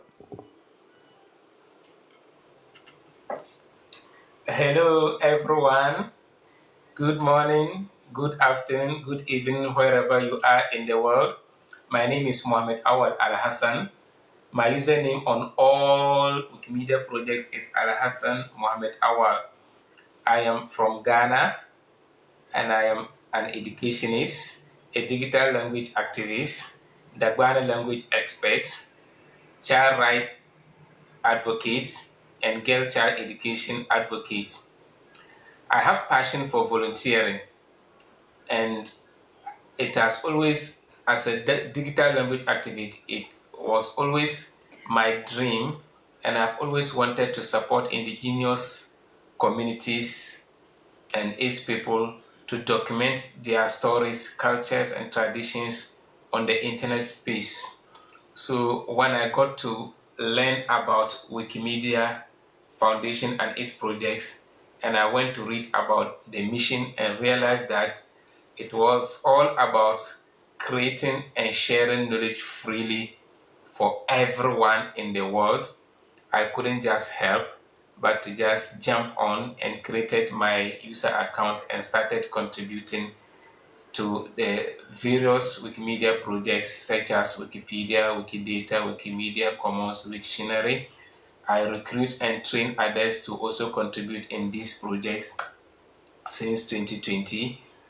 And I am one of the Wikimedia Board of Trustees candidates, hoping to scale up my voluntary activities and to demonstrate that Wikimedia Foundation has a place for everyone in the world. I am very optimistic that when I'm given the chance, I am going to have significant contributions to the board.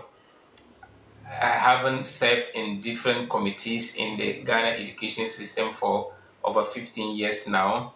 I've gained some experience that could be useful to the board when given the chance. I wish I could meet all of you in person in the Wikimania, but nonetheless, once I am not able to be with you in person, I will definitely meet all of you online. And I thank all of you for considering my candidacy, and I hope that I will be given the chance to prove to the board what I have to offer. Thank you. And Rose, you're up next.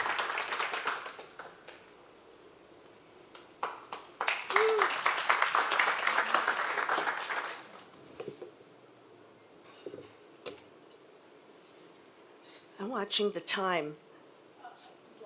Oh, sorry. Great. Thanks. That's even better.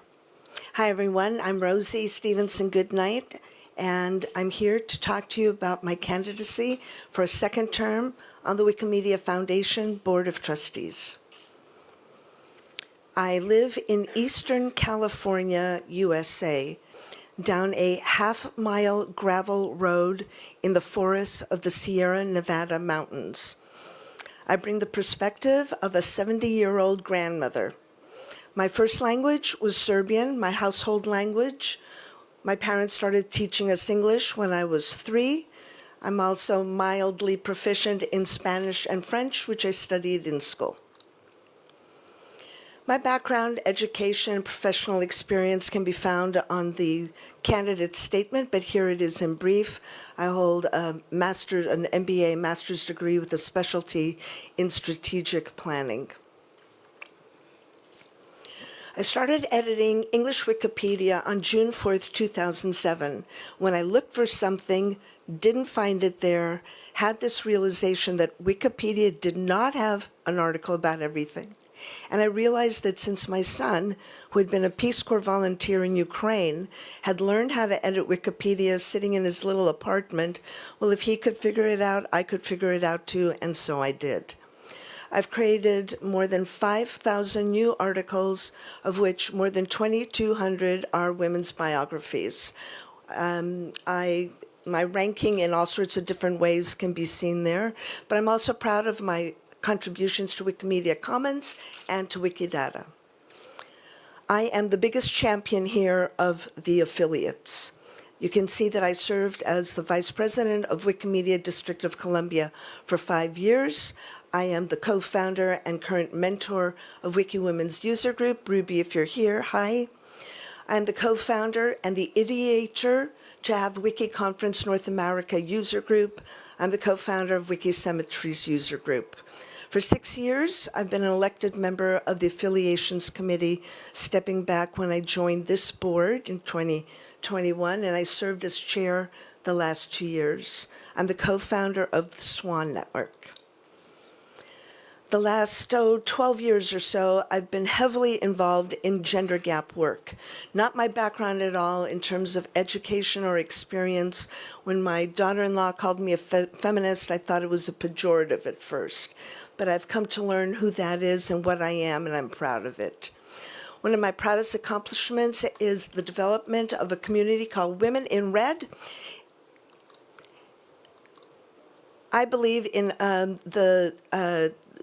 the movement strategy recommendations. I have received a few awards. This is some of them, and I thank you. Thank you so much. Really appreciate it.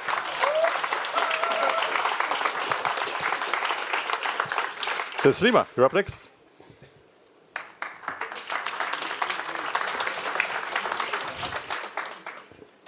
Hello, everyone.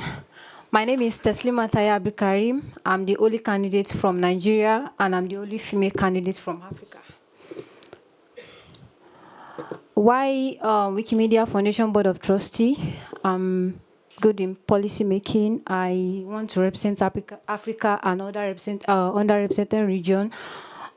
In Global South, we've never had any board member, so I'm bringing myself on board. Now I have new ideas and innovation. I'm very young. I am exposed. I can do things and I can make things happen. So Wikimedia experience, I started from my grassroots. I started with editing. I didn't jump any step. I started. Then events organizer, I've been organizing events in my country involving people, young ones, despite that I didn't really hold any position in my country. But if you go to my country, you would know me.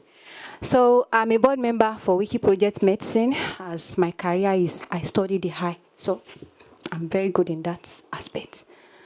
Other leadership experience. I'm the first female president in my country for my indigenous association, that's National Association of Ondo State Students in the Lawrence chapter. I'm an ambassador for Tier World, United States. I volunteer a lot. So then I'm a welfare director for our Youth General Assembly. That's in my local community. I'm the welfare director. And the first time I'm joining this organization is when I was made the welfare director. Same for this Ondo State Association. My first meeting was me as a vice president then. Afterward, the president then.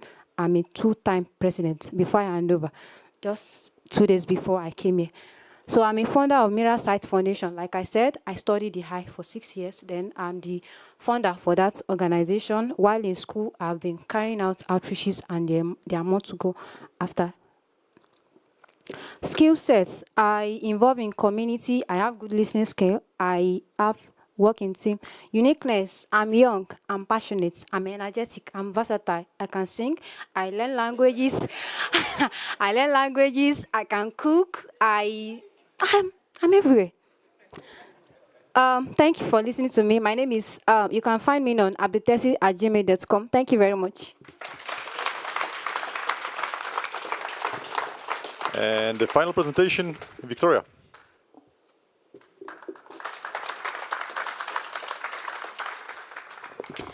Hello, my name is Victoria Doronina. I am from Belarus, which is a dictatorship between Poland and Russia. I have a PhD from Edinburgh University, and I work at Manchester Metropolitan University. I registered in 2006 and made 91,000 edits across several projects. I was the second woman to be elected an admin in Russian Wikipedia, and I served twice on the Russian Arbitration Committee. At the moment, I'm electing good and featured articles and lists, and I steer Russian Did You Know? I was elected to the Board of Trustees in 2021. So, on the board, I'm the member of the board committees, community affairs, as well as product and technology. What did I do in the last 3 years? I helped to select possibly the best CTO we ever had, Selena Deckelman. I helped to change the rules of selecting the board, selecting trustees, making them more accountable and closer to the community. You've seen some of them around. I developed the procedure for opening new Wikimedia projects. I championed diversity on the board and moved electing of the committee from selection to election. I voted against the charter. Why? Because according to that charter, the Global Council was supposed to have up to 100 members. This is too many. And also, amendments to the charter were made only in extraordinary circumstances. So it was vague in some places and too concrete in the others, and it was baked in. I support a charter, but with clear purpose. There was no purpose stated for the charter that we voted for. Nimble, effective, oriented on problem solving, community-driven, and upkeeping the direct community vote, not delegating it to anybody. Why vote for me? I am not from the global north. I have experience of censorship and dictatorship. I support the continuation of the work on the charter. I want to continue working on the sister project, help technical council, and face global challenges. That means that we need experienced people on the board. And I speak up even if it costs me. Victoria Doronina, go to the bottom of the list and vote for me. Good timing. All right, this has been the show. Just a couple of reminders. First of all, read more about the candidates on their meta pages. It's definitely worthwhile. The next steps, voting launches on September 3rd. It closes on September 17th. The results will be known sometime in October, maybe sooner. And this is pretty much it. I mean, if you do not vote, go be there or be square. I mean, you need to do that, right? Remind other people to vote. And finally, as a wrap-up, I want to thank every single candidate who's running. 4 will be, yeah.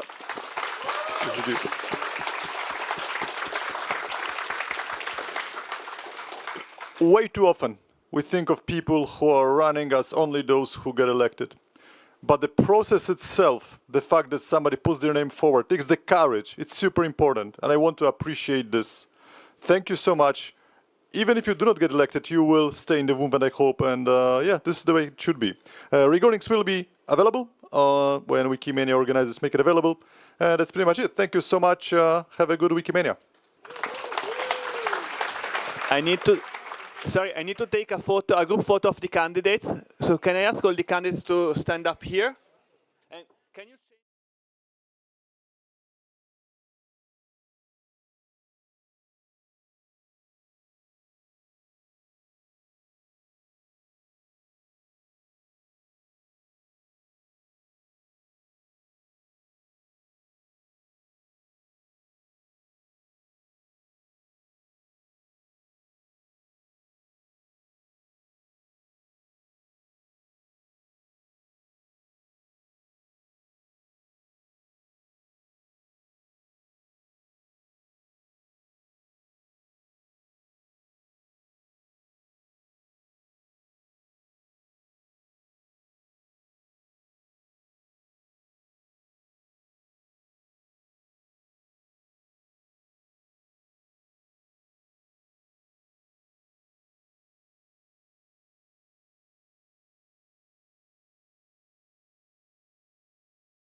Everyone, we still have a few minutes before we start. My name is Laliv. I'm a wiki woman. I'm from Israel. I'm following the chat, so if you have a question, just post it up there. Yeah, good luck to us all.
So we're going to begin now.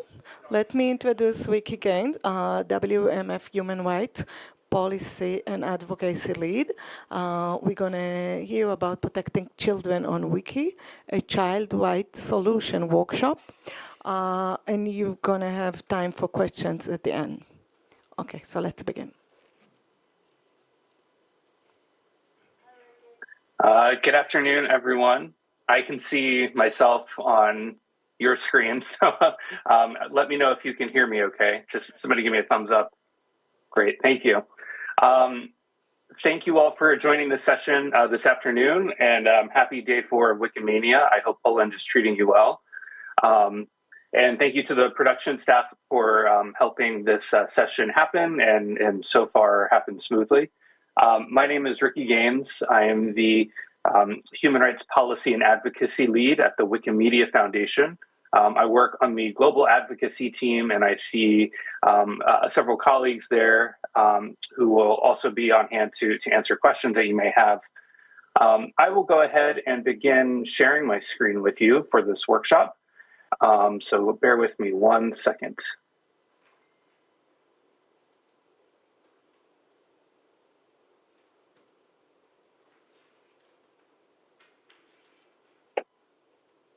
All right. This workshop has four main objectives. The first is to understand risks to children on Wiki. The second is to review and prioritize a series of recommendations that I will share with you on the screen. We'll do that in an interactive exercise.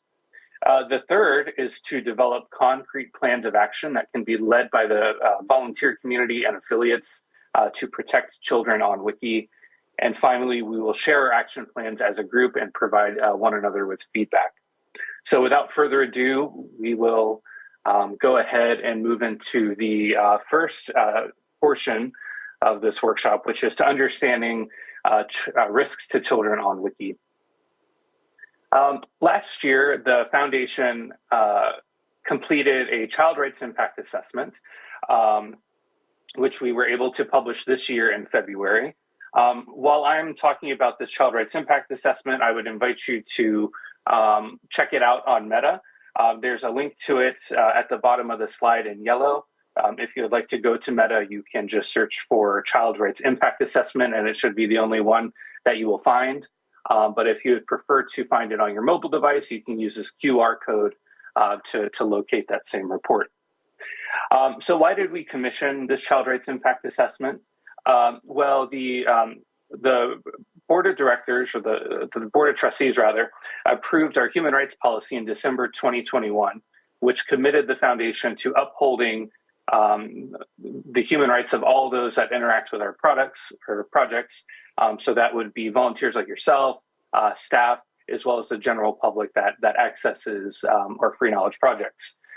This human rights policy, as well as this child rights impact assessment, were both direct recommendations that we received in our first ever human rights impact assessment that the foundation carried out in 2020, which evaluated the human rights opportunities and risks across the entire movement. So it looked at everything the foundation and the volunteer communities do to better understand those risks.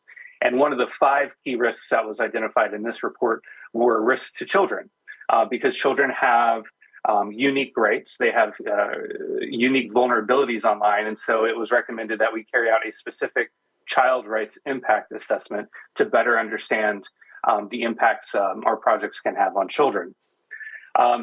This report also came at a very timely moment for our movement, as well as the kind of political landscape around the world, because there's growing interest among governments to legislate and regulate for child safety online. So what did this report evaluate exactly? It looked at opportunities for children, which we defined as those under the age of 18. So what sort of benefits can children gain from access to Wikimedia projects and the ability to participate in them actively? It also evaluated risks facing children on Wikimedia projects. So what kind of bad things can happen to children when they're accessing or actively participating in our projects? And the output of this assessment, or the output of this exercise, was a report assessing how the movement manages child-related risks and provided us with some actionable recommendations that we can take as a community to better protect children on Wiki. Earlier, I said that this report came at a very important moment for the movement because governments around the world are working to legislate and regulate online platforms like Wikipedia to keep children safe. And so this is just a quick sort of overview of some of the big child safety regulation that's happening around the world. My colleague Ziski put this slide together, and it's a fantastic slide noting just some of the bills and laws that the Global Advocacy team is tracking. So in the UK, we have the Online Safety Act. In the US, we have the Kids Online Safety Act and the Children and Teens Online Privacy Protection Act, just to name a few. And so while you may not see your country on this map of child-related regulation, what's important to know is that any one of these can have a really significant impact on Wikipedia and specific language communities. And beyond that, even if your country is not represented on this map of laws and regulations, your country may see, your government may see something that is happening in Germany or Spain or Brazil and try to adopt that into their own legislation. So indeed, these pieces of legislation can kind of have downstream impacts on other countries around the world. So this report, or this exercise, considered three main groups of children and analyzed risks according to these groups. The first group is child editors. So volunteer editors and administrators that are actively participating and contributing to our projects. While we don't know kind of how many editors there are, we know anecdotally that there have been, several, child editors, many of whom, might be, kind of in this room represented as adult Wikimedians that started as child Wikimedians. But we do know that there are plenty of children out there that are contributing to Wikimedia projects. The second group is categorized as in-person participants. So this would be, children who are participating in clubs or events at school that are related to Wikimedia projects, attendees of various Wikimedia events, including Wikimania. You might have seen some children among your ranks this week, as well as attendees of informal meetups. And the third and final category of children that was considered under this exercise was the general public. So this would be sort of the passive readers of Wikimedia content. So perhaps children that are, doing research on Wikipedia for school projects. It also considers children who may be the subjects of Wikimedia content. So this could be, an article on Wikipedia describing a child celebrity or a child climate activists, or perhaps even the, minor children of very prominent politicians or other world leaders. So these are the three kind of categories that this report looks at.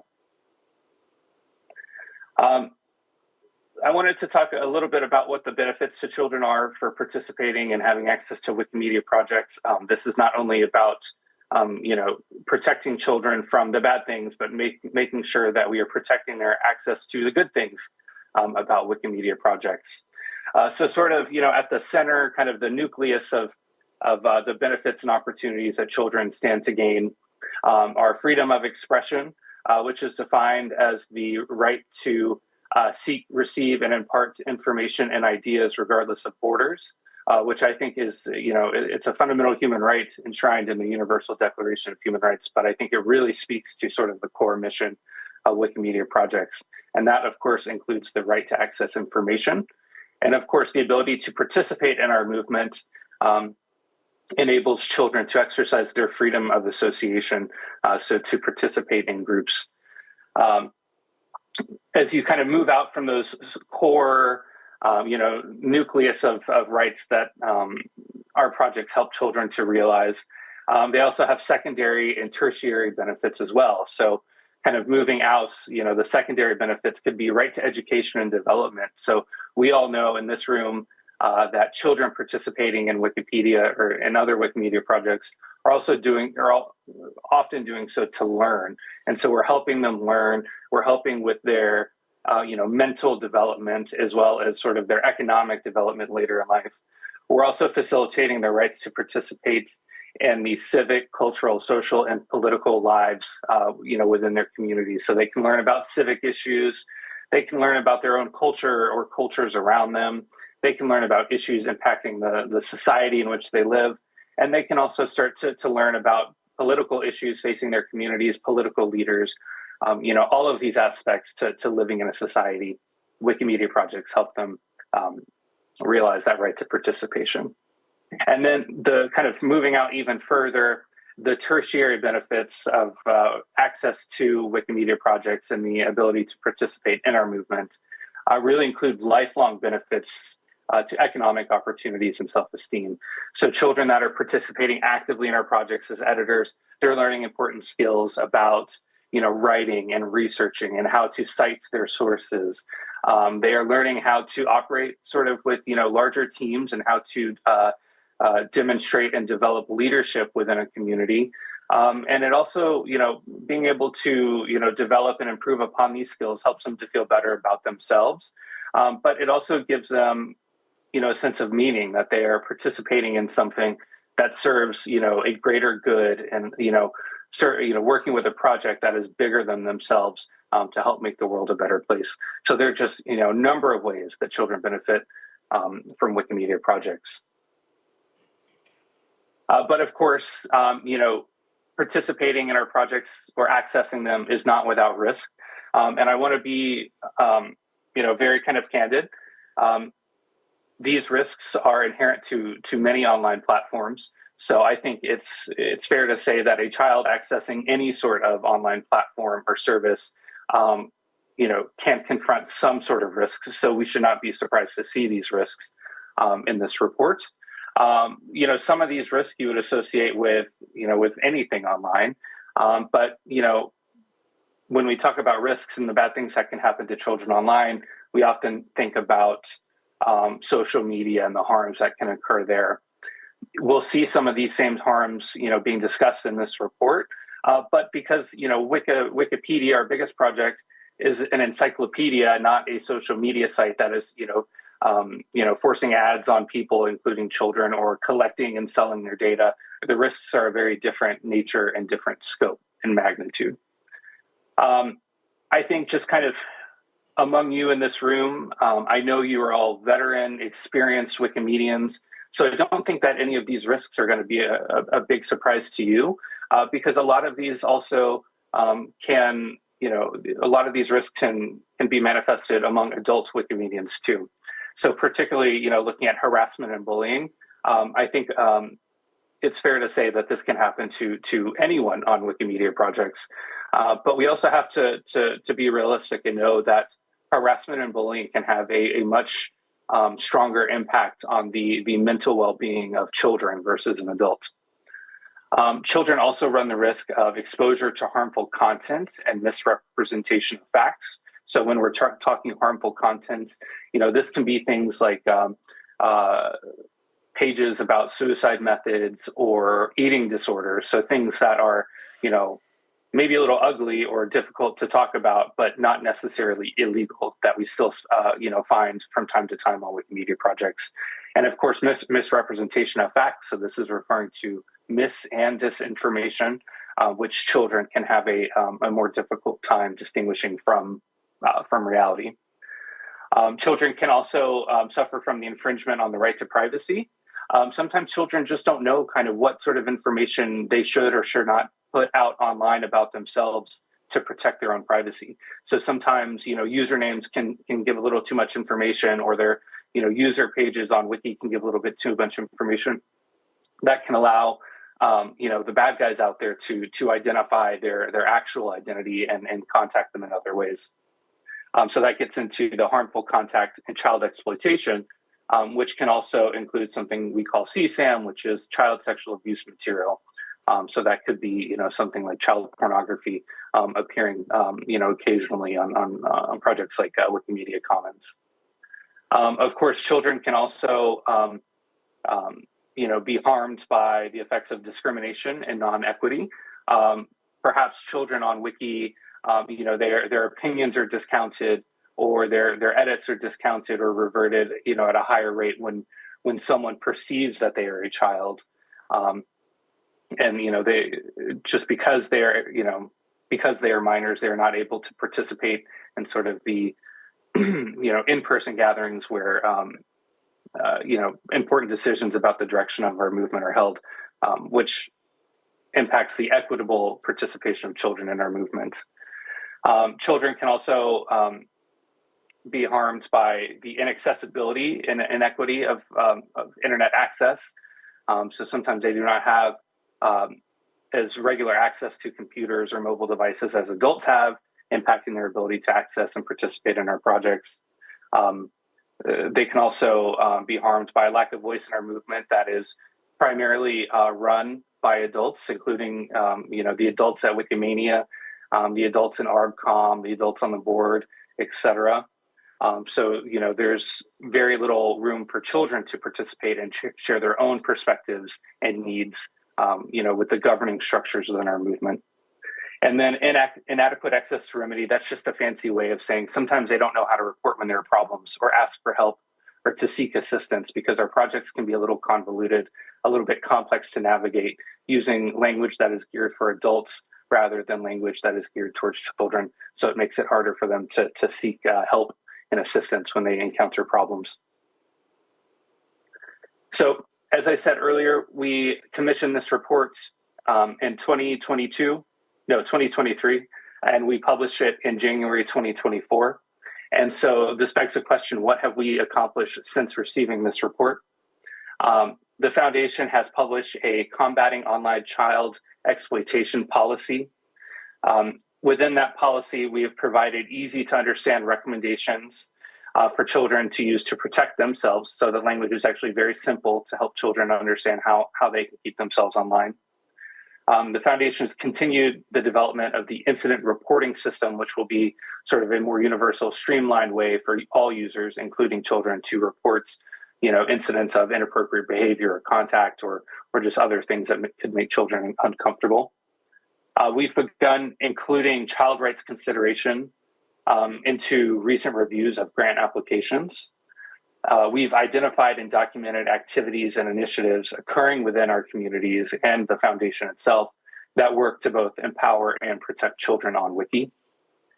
We've improved the structure within the foundation of our Human Rights Steering Committee to be a little bit more agile and responsive to be able to address some of the findings that were identified in this report. And we've also designated a current staff member to lead child safeguarding efforts within the foundation's trust and safety team. So this is our colleague, Joe, who has the right expertise to be able to really support children, support communities, and protecting children on Wiki, and was also a leader in developing the combating online child exploitation policy.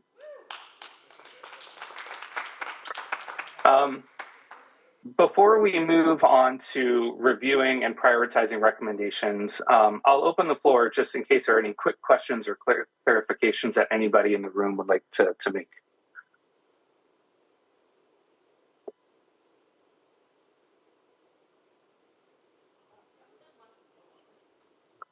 All right, I think we may have one question over to the side.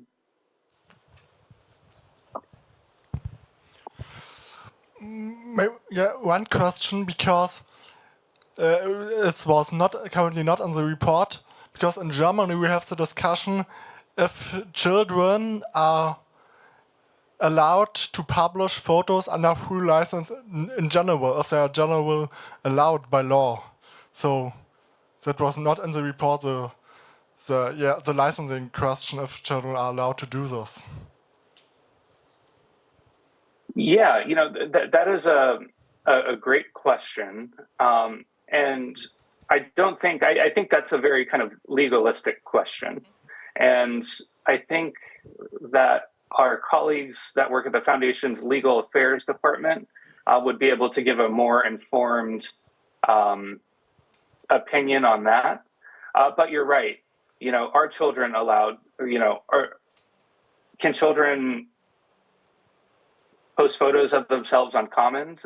That's, I think maybe in terms of, there's certainly legal questions to that. There are questions around kind of Creative Commons and, copyright laws, things like that.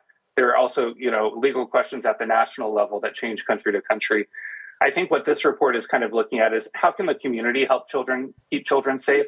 So maybe children don't really have a full understanding of, the implications that might be implied by posting photos of themselves online. Could it help others, including the bad guys, identify children? Very possibly so. And so I think this report is kind of looking at solutions for how we as the foundation and a movement can better inform children to help them empower themselves to stay safe. But you're right, these sort of legal questions are really important.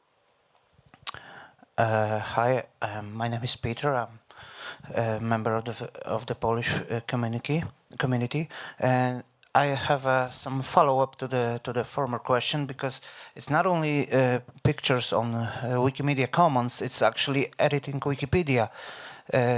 You do this with a certain license, and for example, in Poland there is a law that you have to be competent to edit under the certain license. It's I believe 13 years old. You have to be at least to do this. So it's not only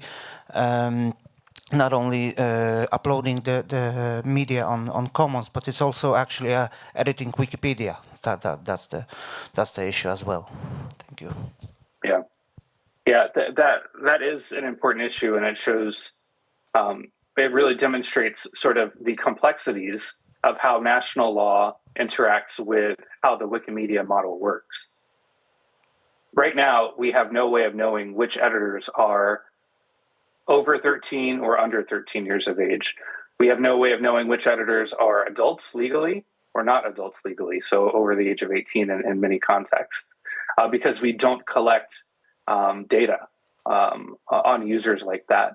So in order for us to do that, we would have to start collecting more amounts of data on all of our users worldwide, which would have significant privacy impacts on everybody and could deter people from exercising their freedom of expression on Wikimedia projects.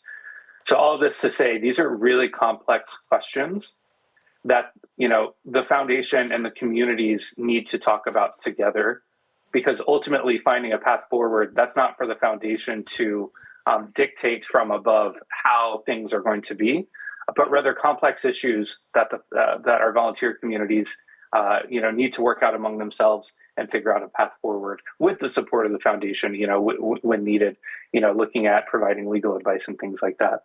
So, these are two really great questions that really underscore the complexity of protecting children online. Yeah. Thank you for those. I have a question though. Yeah, my name's Gabriel from Switzerland.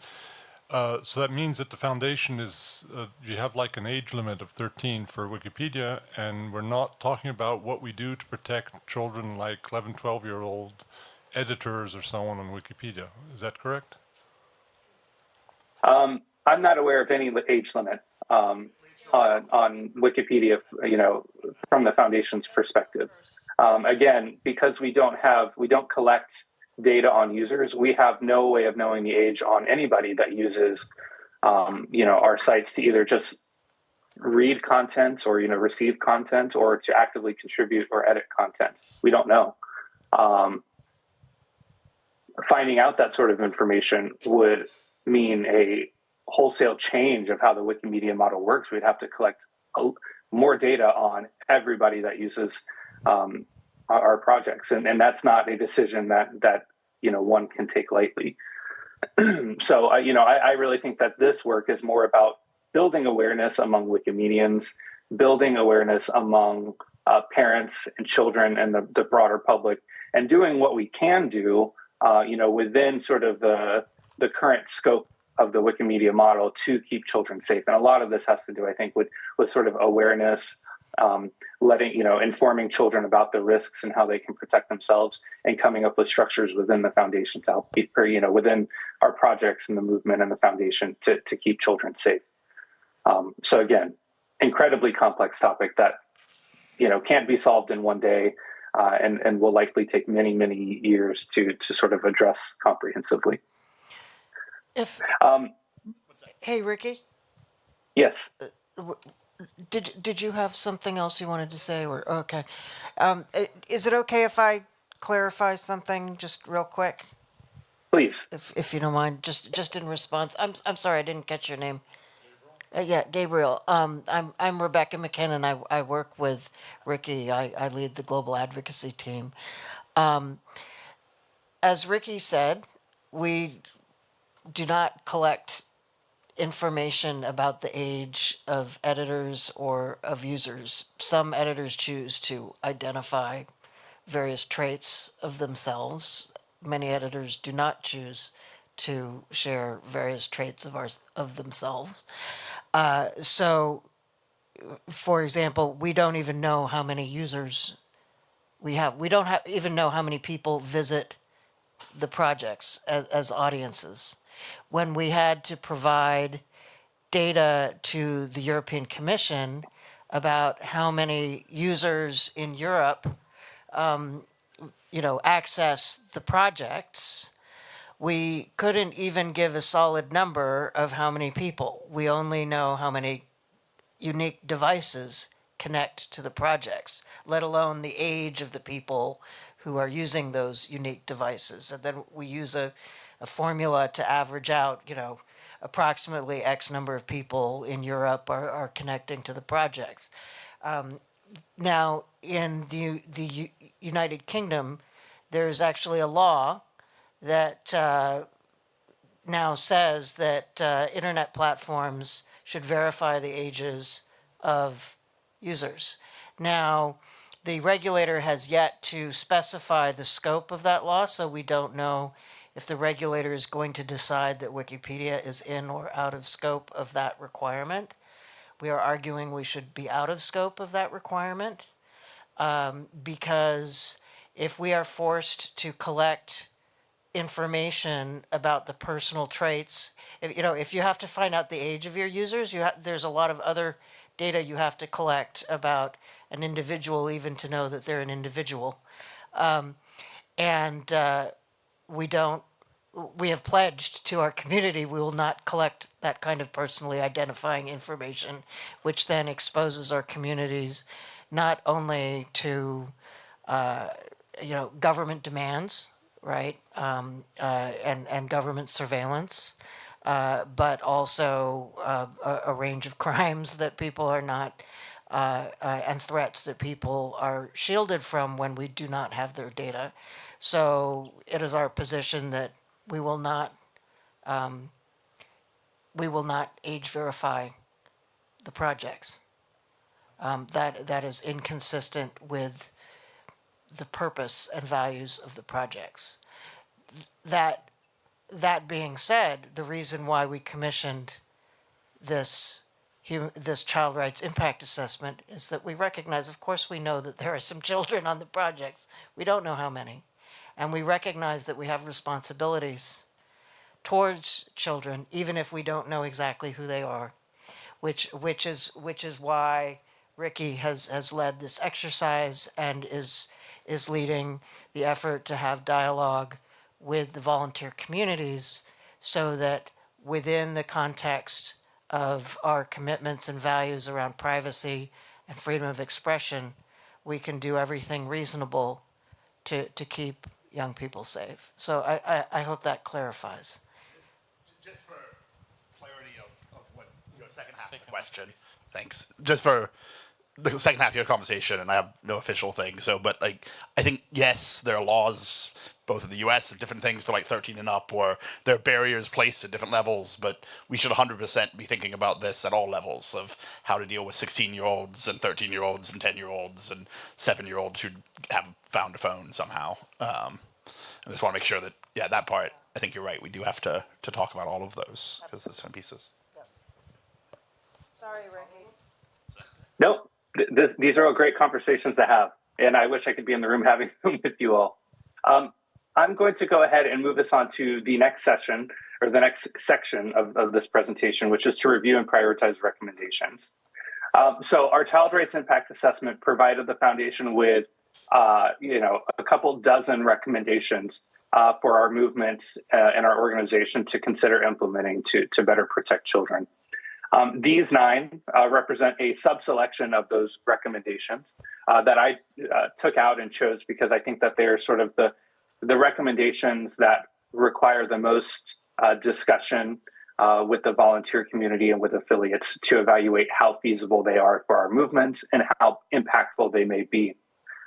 When we talk about all the recommendations that we received in this Child Rights Impact Assessment, we want to be very clear. They're just recommendations. They may not all be feasible for us as a movement, and we need to hear from you all to understand which ones are most feasible for us. So just because you see something on the screen or in that report does not mean it's something that we are aggressively going to do. Much of this requires consultation with the people in this room and beyond the walls of your room to evaluate. So our exercise today, this is where it gets a little bit more interactive. I need your help and understanding how feasible these 9 recommendations might be. By feasible, I mean how appropriate are they for our movements? are they likely to be something that we could actually accomplish? Is there interest or appetite within the volunteer community to actually move these forward? And also, how impactful will they be? Will this be something that has a meaningful, chance of keeping children safe on Wiki or giving them a greater voice in our movement? And I can't do this alone. The foundation can't do this alone. So this is really the meat of this conversation today, and what I would like to talk to you about. I'm not going to read all of these to you. I will save you that boredom. But what I'm going to do, if you give me just a moment, I'm going to switch screens and launch us into the interactive portion. So bear with me 1 second. Oh, wait, here, we can start here. So the goal for this exercise is to prioritize recommendations collectively as a group. And what I need to know from you are which recommendations are the most feasible for our movements and which would be the most impactful to keep children safe. So what I ask of you is, using this QR code, if you are in the room and you would like to do this on your mobile device, go to this Menti poll. So you can use the QR code, or you can go to menti.com and use the code that you see on your screen. So 2618-8194. And what you will see is, for each one of these recommendations, you will have a sort of sliding scale from 0 to 10 to rate the feasibility and impactfulness of each recommendation from your own point of view, with 1 being the least feasible and least impactful to 10 being the most. We will see, while you are doing this, I will switch screens. And we will see sort of in live time, in live time, real time, what the consensus of the group is, using an Eisenhower matrix, which will help us to prioritize which recommendations we should probably move forward with. So again, please go to menti.com using the code on your screen, or using this QR code if you have your mobile device with you. And I'll give you about 5 to 10 minutes to review all of these quietly among yourselves. And we'll reconvene as a group to look at the results.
Does somebody want to clarify what the WikiLearn platform is? I can speak to that. That is a platform that is being developed.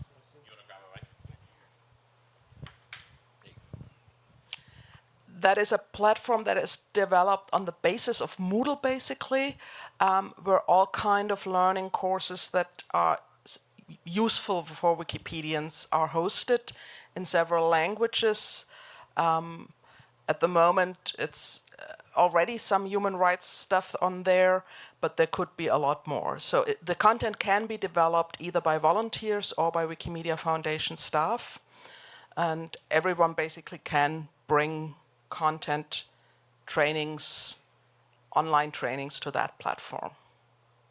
Does that help?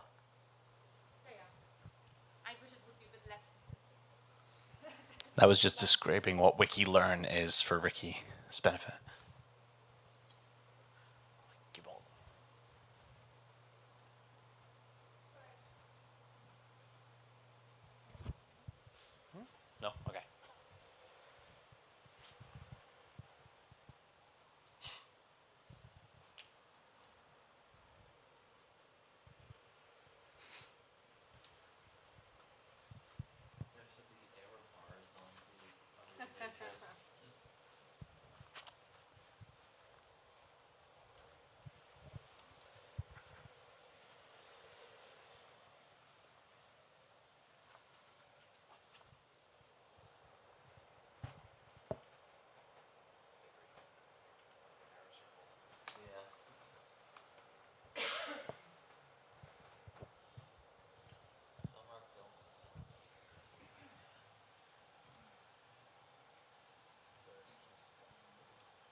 speaker.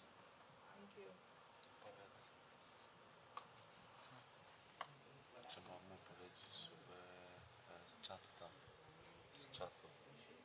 Żeby co? To że ja na krótkim.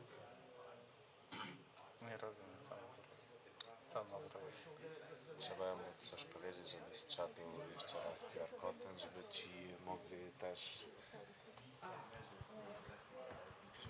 Ale którego?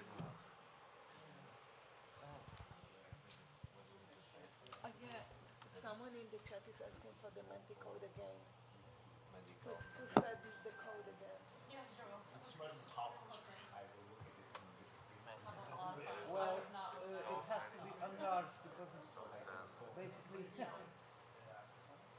Wait, I can see what It's, I believe, 2618 8194, but I'm not sure.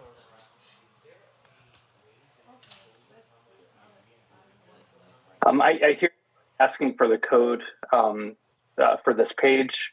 It is 26188194.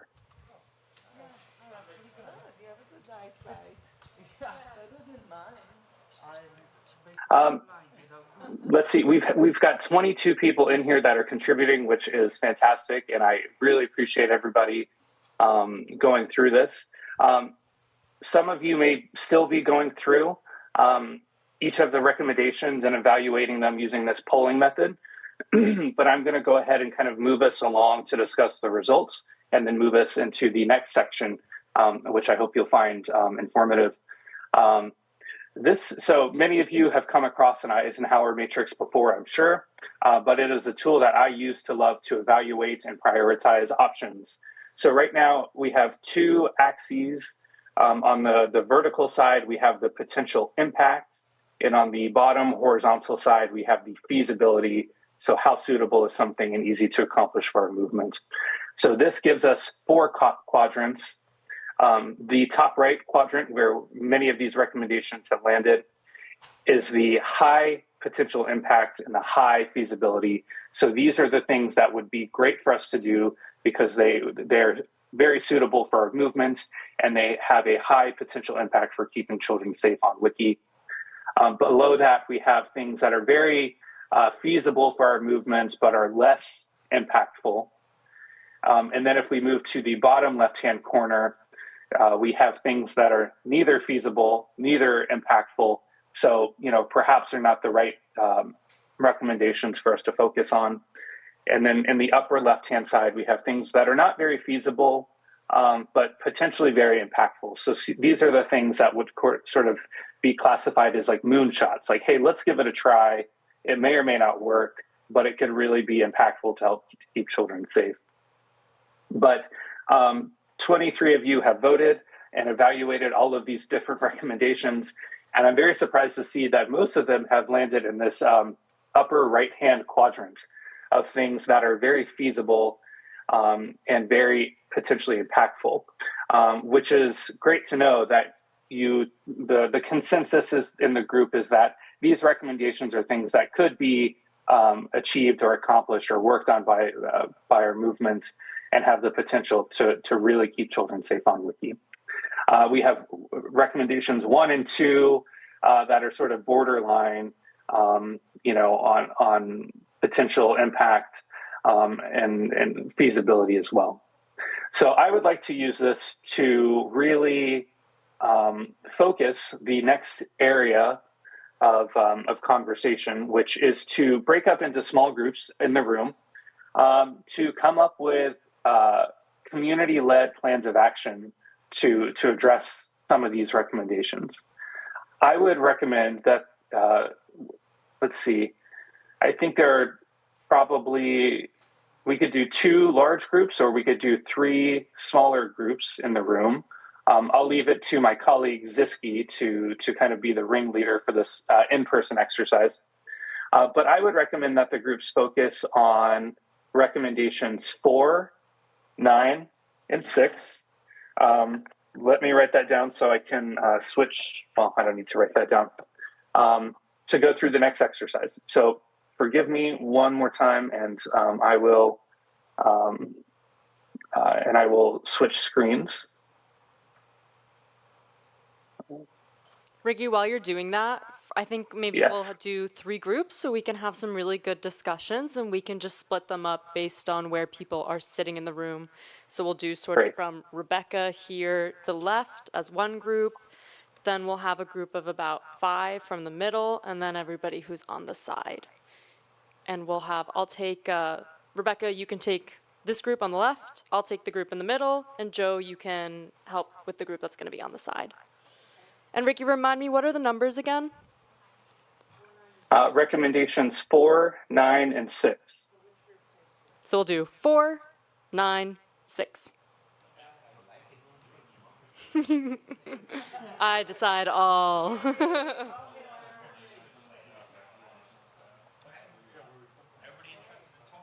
Ricky, is there going to be anybody online with you? No, I believe it's just me. How much time would you like us to have for this? Let's do 20 minutes, and we can extend if needed. I think we can probably do less, to be honest, but let's start with that. Is there any way for us to involve you?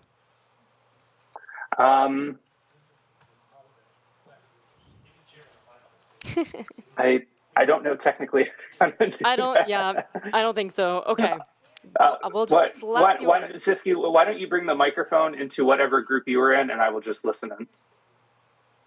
Yes, that's a good idea. Okay. No, actually, I don't think we can do that. Okay, well then I'll just sit tight. All right, see you in a bit. All right.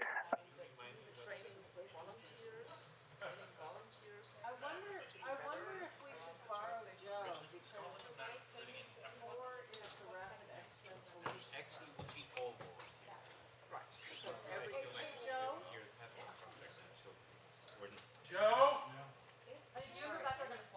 I wonder if we should swap because 4 has developed a rapid escalation process. We do and you have more expertise. So we don't know how many children there are in the process. I think that our assumption is What's that? Oh, really? Oh, the guy?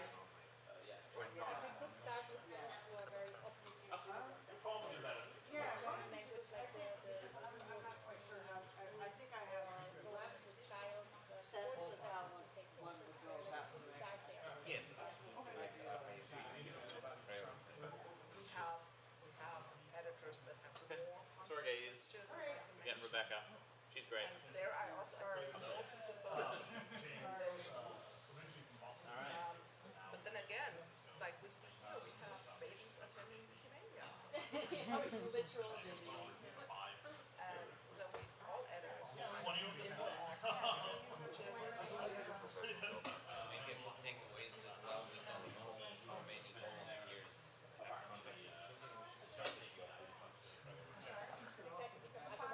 Because we cannot really just give training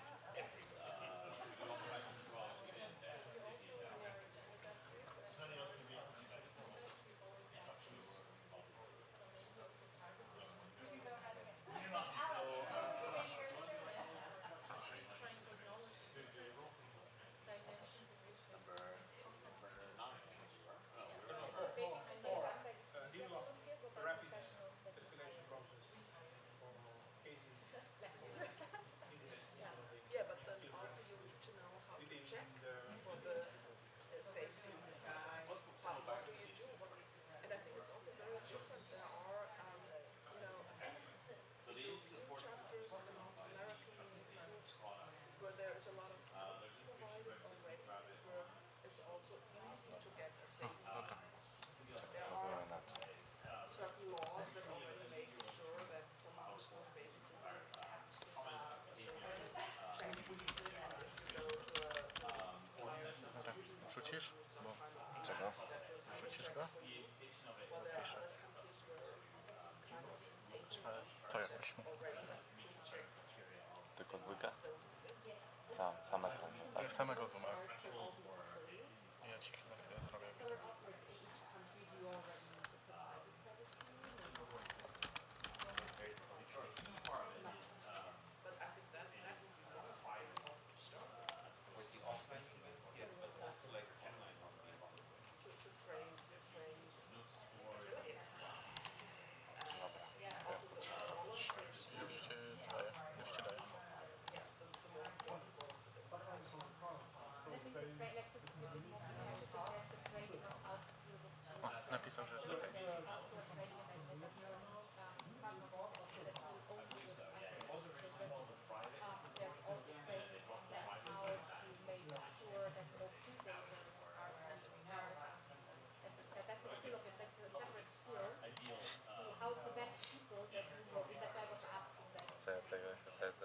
pierwszego. No weź zmień na to co on ma. Dobra, daję ci. Dobra, już mam to.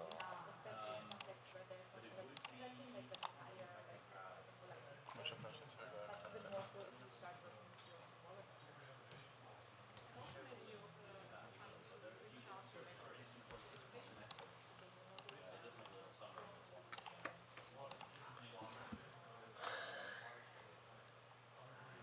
So are there, when we say we want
give it another 2 minutes before we get back as a group to share what our discussions were.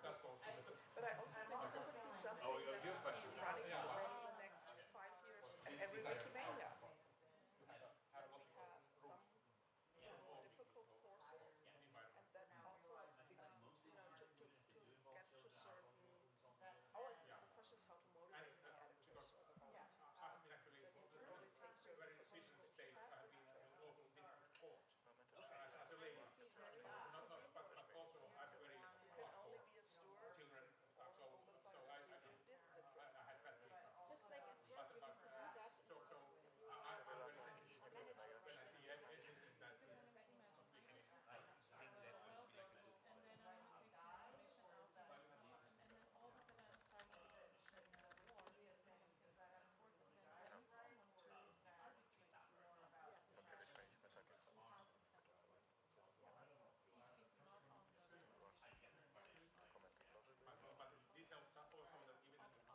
like if you do that, What would be a realistic timeline? Is one question.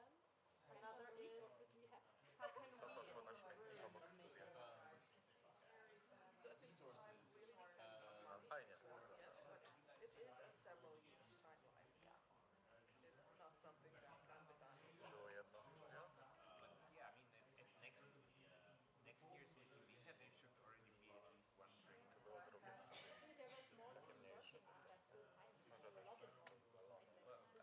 it might go even faster, but this is like a minimum target would be that next year. Something good for WikiLearn. I mean, just buy the training course for the first training. I'm sure there are things around.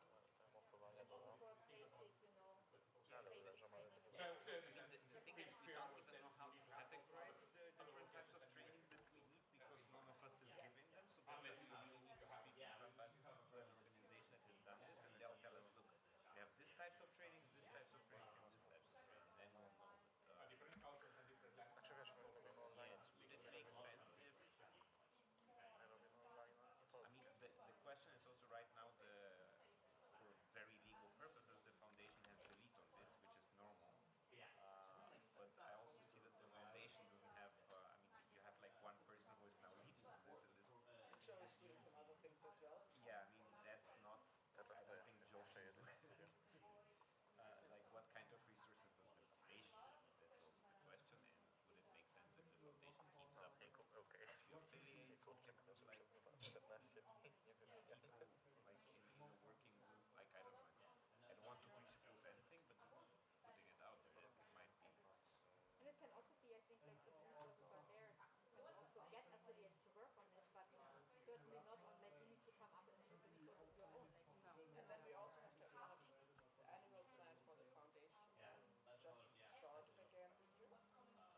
So if we want to say we want more resources for the foundation, we are looking at July next year. For example, we want the community development team really look into more training things on WikiLearn. That is in the future. Unless they have a budget, then I don't know how smart people plan, but if they say like this is something important for us this year, then perhaps they should already plan. I'm doubtful. I haven't seen that happen. I guess trust. Do the people within, if we ask the people within the trust and safety, these are people who have specialized skills in training. So maybe if we ask them,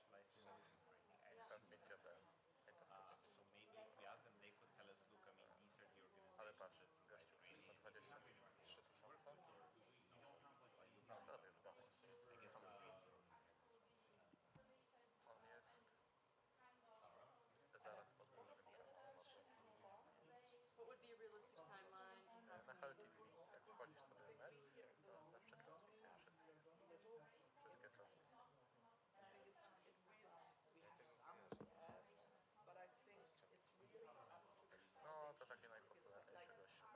All right, everyone. I'm sorry to interrupt what I'm sure are very productive and fruitful conversations, but this session, we only got about 15 minutes left, and I want to make sure that we have enough time for each group to share with one another what their discussions were and what their plans of action are.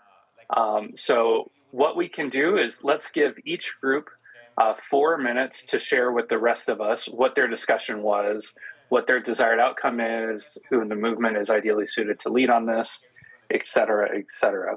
So Ziski, if I could ask you to sort of pass the microphone around to one member from each group, we'll go ahead and start the share out.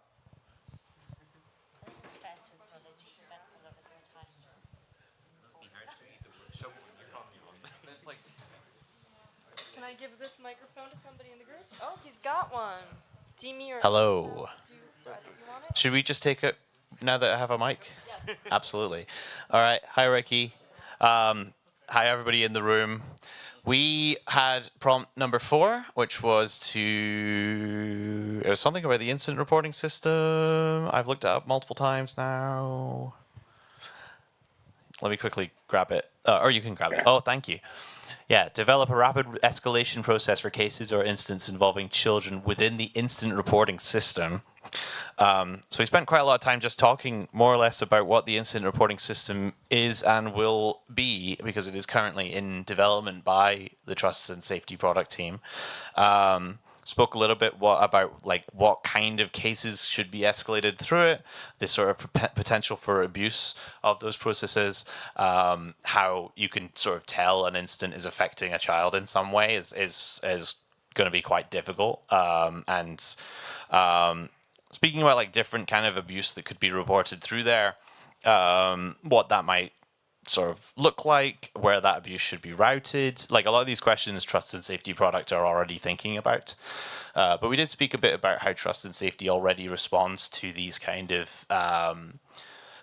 of issues. We spoke a bit about our emergency protocol and the sort of turnaround time we have on that. Our service level agreement time is 3 hours for those cases, but most of them we deal with in a few minutes because we're paged 24/7 about them.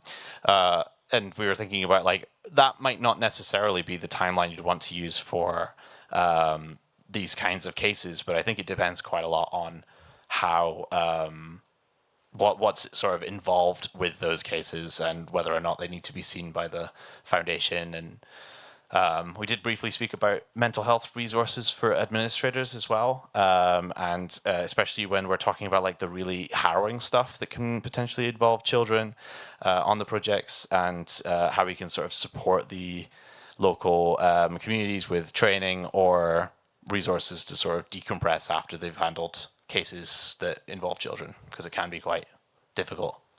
Does that cover everything? Anything I missed? Oh, we did talk about the language issue too. So yeah, the incident reporting system, as far as I understand it, I'm not the most equipped to talk about it. You need a technical person probably, but my understanding is it would go to a local community first, which would help with language and culture issues. So when people are reviewing things like discussions and sort of conduct, then they have that local context as well. Whereas if you're sending everything to a centralized international body, it could be a lot more difficult, especially if there's nobody on that team who's from those cultures or speak those languages.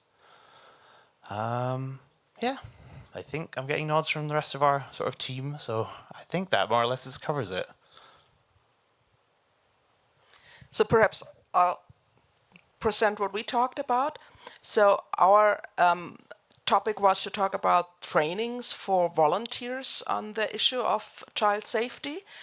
And we talked about that there are so many different kinds of trainings that are actually needed, because it is so different if you want to train someone about how to write articles about children, what content to include, what not to, or people who upload pictures, who do, for example, cover a sports event with children. That is a totally different topic as those people who have offline events and who have to make sure that the children in the room are actually safe, or who are conducting offline events and perhaps they are offering babysitting services during the event. That is again another issue, because those children will be so much smaller than children taking part in events. And so we said we need to look also at other institutions that already know what kind of trainings there are, that have experience what is needed to keep children safe on those different areas. And probably the foundation should be leading on it, but that the affiliates and hopefully also the hubs would be very important partners to bring all these things to the local context. Because, for example, in Germany, it's easy to find someone that I can hire that comes from an agency for babysitting that is vetted, while in another context, vetting would be done by the people who hire the babysitter, and vetting is a skill on its own that people need to be trained on. And so we also said we have different groups, and we probably need first to train those who have the most impact and the most contact with children. At the one hand, that would be the functionaries online. On the other hand, it would be organizers, of course, of events that include children. So there would also be, we would need to do more prioritizing on who needs to be trained. Did I forget anything? Thanks. So over to you, Rebecca. Yeah, thank you. We quickly realized that the feasibility score on the Eisenhower matrix might have been a little higher than in reality as we started digging into the challenges of even figuring out where to start. But to speak to the ideas that came up, and I'll be able to explain kind of how we arrived at those ideas and get at the challenges that way, if it's okay. One thing that was clear is that starting from the perspective and in partnership with teachers and parents is very important, because also children aren't going to read a guide. It's the teachers and parents who are actually going to need to work with the kids on what to do, and kind of take the guidance on. And so for the kids themselves, it's more you need videos and TikToks, kind of short videos and TikToks and interactive things that are not, a written guide. And of course, there's the language challenge as well. Another point that was made, is that there are existing materials written by volunteers kind of around perhaps Meta or in other places, on Wiki, offering advice to younger editors, but they're very hard to find and it's kind of piecemeal around. So starting by just assembling what we have, but we also learn just from going around that the affiliates have lots of different experiences and learnings in working with children that probably hasn't been compiled anywhere. So just sort of a bit of a mapping and compilation of both people's activities and experience and also learnings would be important, perhaps not for the guide itself, but just to help with all of this work that the communities and foundation are trying to do. And another point was just we need a guide for everyone on nonviolent communication and civil behavior in general, because children would be much safer or feel safer if everybody was less aggressive and behaved more civilly, and that training about how to behave and nonviolent communication and so on broadly would be very useful. So those are kind of the initial things, but so I guess in conclusion, it's less about one guide and more about a suite of different things that would need to be produced and kind of projects that would need to be carried out. Hope that's helpful. Anything huge that I omitted? No. Excellent. Well, thank you all for sharing. These were all really great discussions that you all had, and I think it highlights kind of how much work there is to do and how challenging this issue can be and these solutions can be. It takes a lot of work, a lot of resources, and a lot of time. Before I close us out, I would like to open it up to you all in the room if you all have any reflections on some of the action plans that other groups had, or if you would like to share some of your takeaways from this discussion. I'll just open the floor up very quickly for you all. I think just a general thought from looking, like I think there's a lot of good ideas and there's a lot of trying to push. And as I said, sort of near the end of my group, that I think that there's an important question to have of sort of how much we want to legalize and talk about this, and that there is dragons and conversations, but also by doing that, it allows us to regulate and advise and guide and do more. But also that we've been doing a lot of this for a long time. There's been teachers editing Wikipedia with their students since basically the beginning of Wikipedia, but certainly for the past 15 to 20 years. And also a lot of the things we're trying to protect kids are from the kids. Like when I was starting, the core of what our culture was 15 to 25-year-olds deciding how to set up Wikipedia. And so we're trying to sort of like help adjust the culture, but remember that they are part of the culture and that we're sort of moving forward together. When I listened to you, Rebecca, I really also remembered part of what we said in the end of it needs so many different things. And I think, Ricky, you also said it needs a lot of resources and it needs time. And that was something that our group also stressed that I didn't bring up enough before, that resources are super, super important.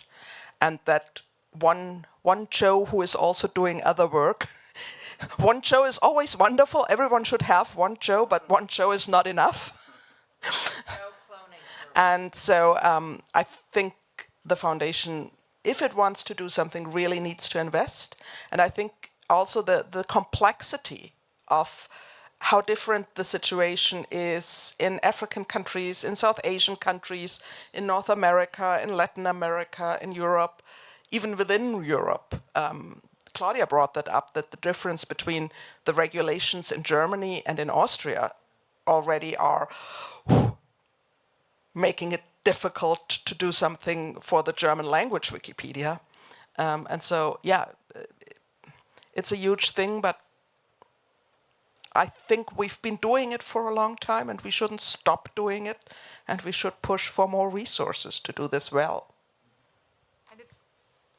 Just to yes, to more Joes would be a great resource if we could manage that. Yeah. And then just saying, like, if you come from a federal country, then it gets even more, because like child protection in Austria is federalized. So we have 9 different federal states that have their own the US. regulations. Yeah.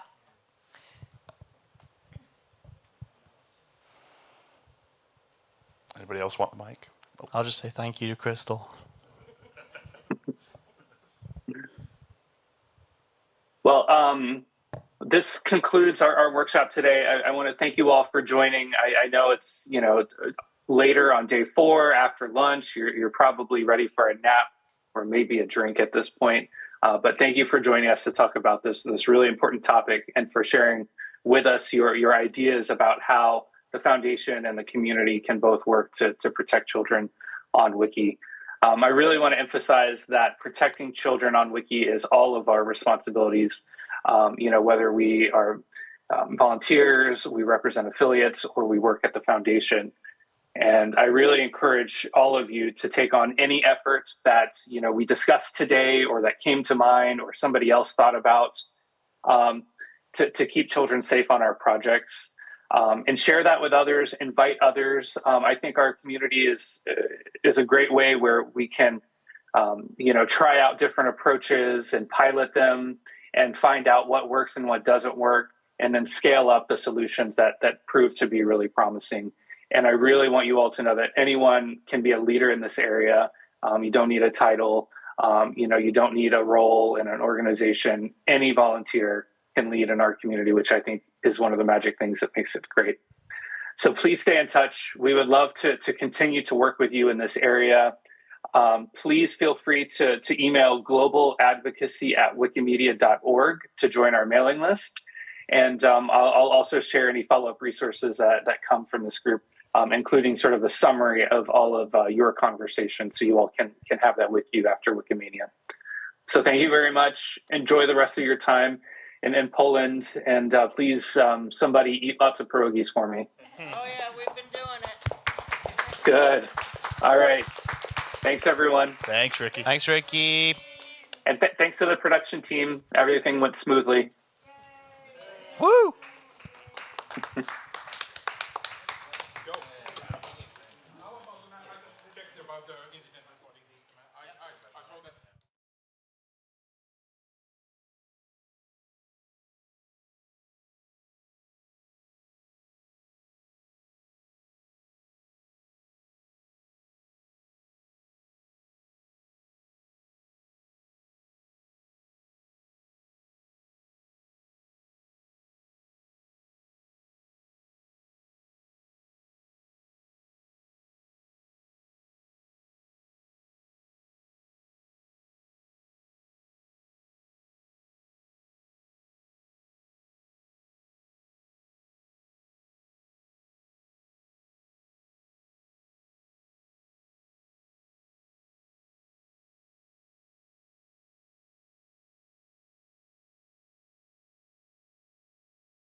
Everybody here and in home, welcome to our next presentation, Changemaker's Toolkit, Introductory Materials for Advocacy.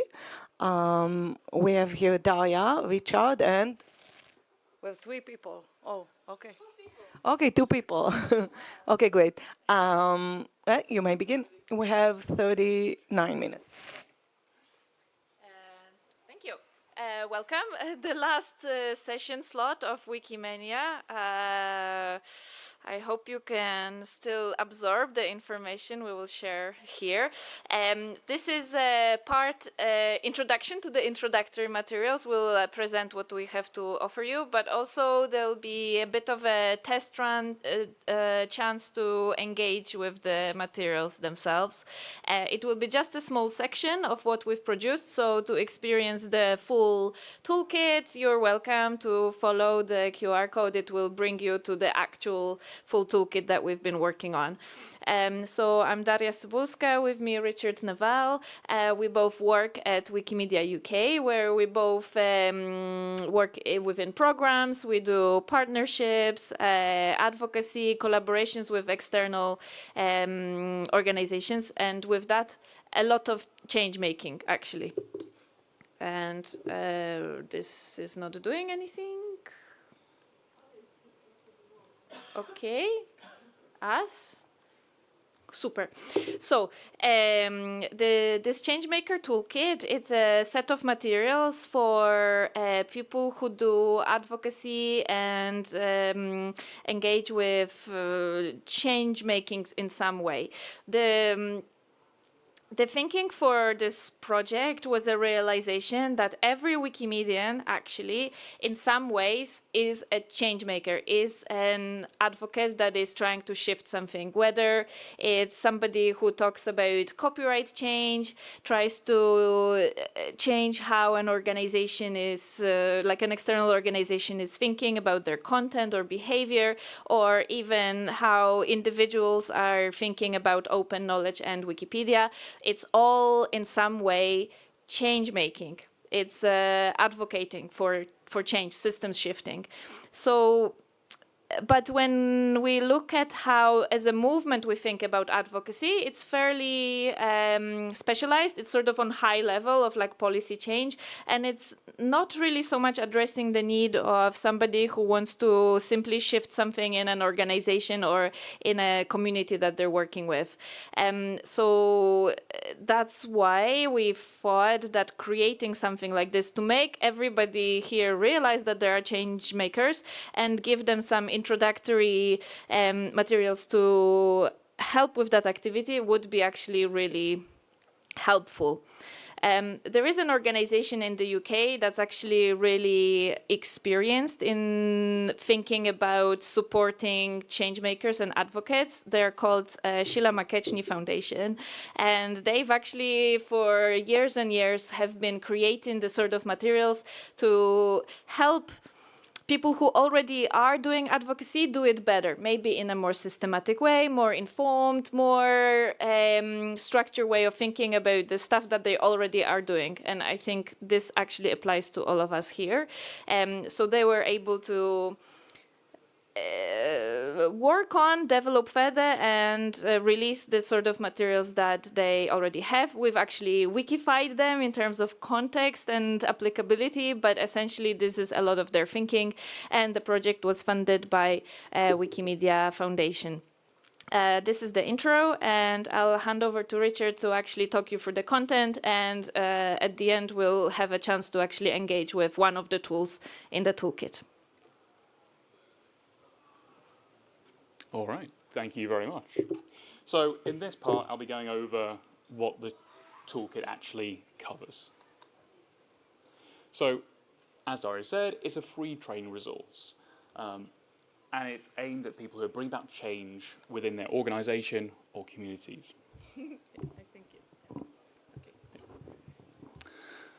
This QR code will take you to a toolkit on MetaWiki. It is actually hosted in 2 places. So it's on MetaWiki, it's also on WikiLearn. The thing with WikiLearn, it's a great resource, but just for the purposes of today, MetaWiki has a little bit less friction to get into, because you can use it without being logged in.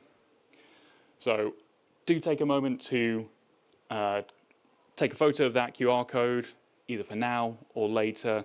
There are some resources which are really handy in there. We think that the toolkit, okay, in terms of how long it takes, it depends how you're going about it. If you're going through solo, it's going to be quicker than if you're doing it with a colleague or a group of people.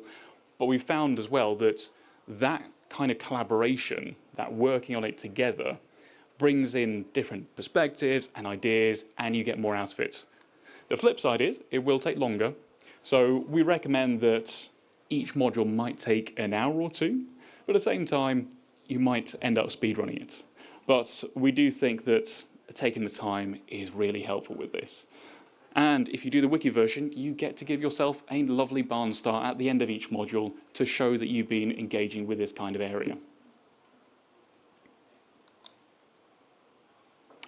Okay, we have broken down the content into 3 different modules. Each of those modules gives you some context, takes you through 3 different approaches or tools which are applicable to that situation. And it gives you word examples of how these can apply. And then it gives you an exercise where you start to work through it yourself. This can be something you adapt to your own context, but we've also suggested some things which might help get you started with that. These are the 3 modules hosted on MetaWiki as they are. There's an introduction to changemaking, so explaining what it's all about, analysing the problem, and communicating for change. So let's have a little bit of a closer look at them before we then start engaging with it actively in the session. So we do recommend that you go through these in order, but you can dip in and out, whichever works for you really. The first module is all about change making. So it's laying a bit of the groundwork and explaining just how important it is. Because it might be something which, well, we think that the Wikimedia movement maybe doesn't always think about what they're doing in terms of change making, but it's a really powerful thing to be doing.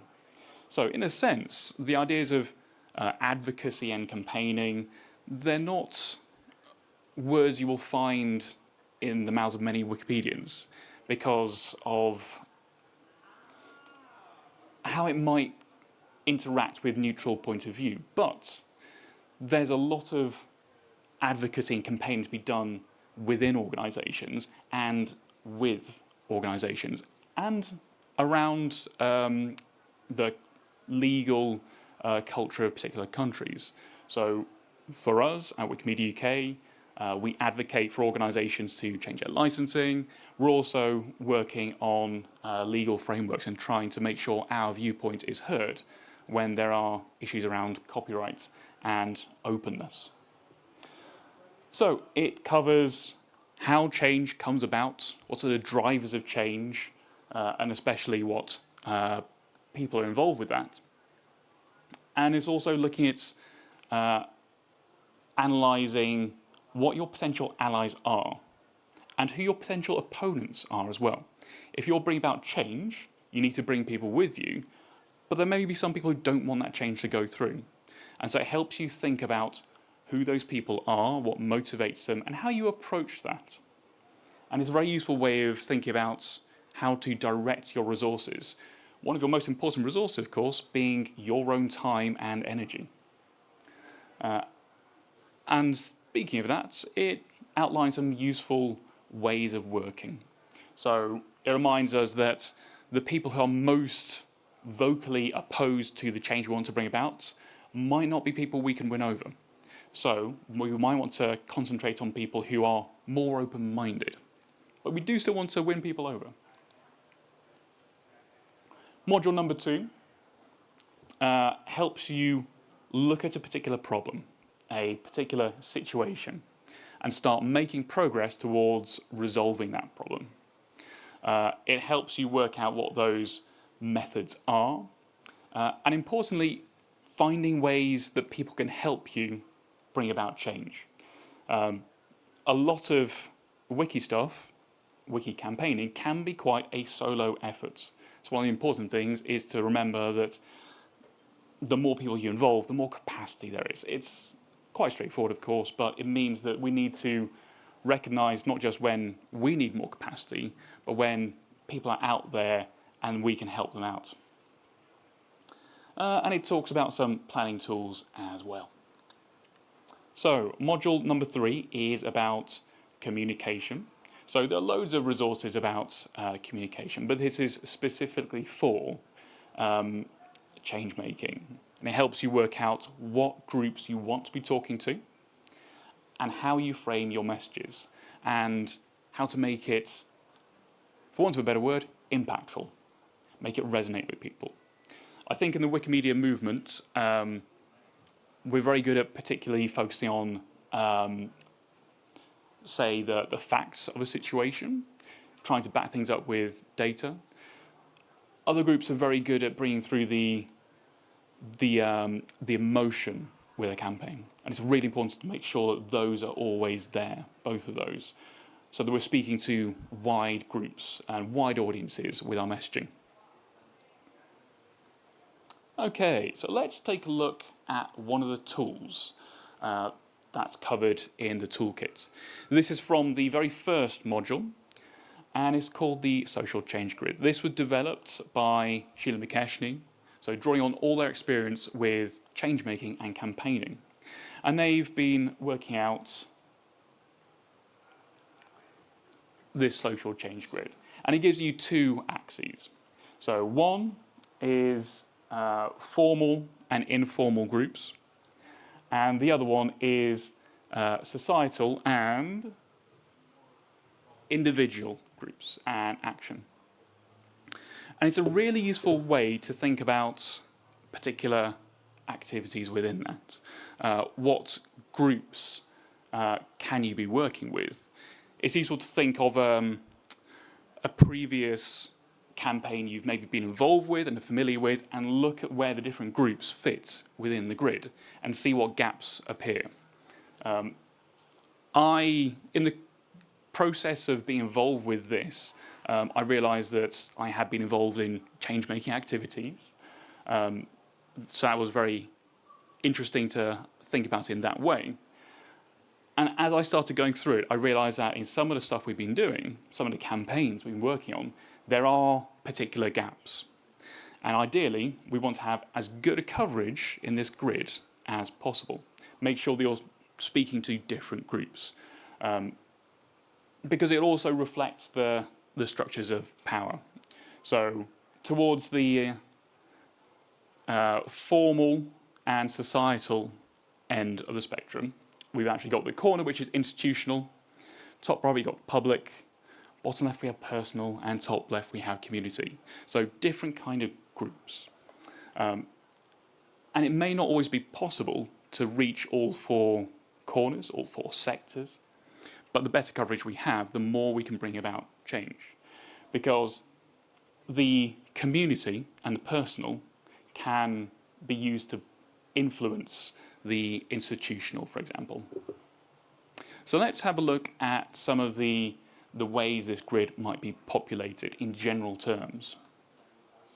Okay, so with the public sector, or sorry, the public area of the grid on the public sector, this essentially boils down to public pressure. You're trying to create a groundswell of opinion and bring that to bear on people with the power to make the change that you want to happen.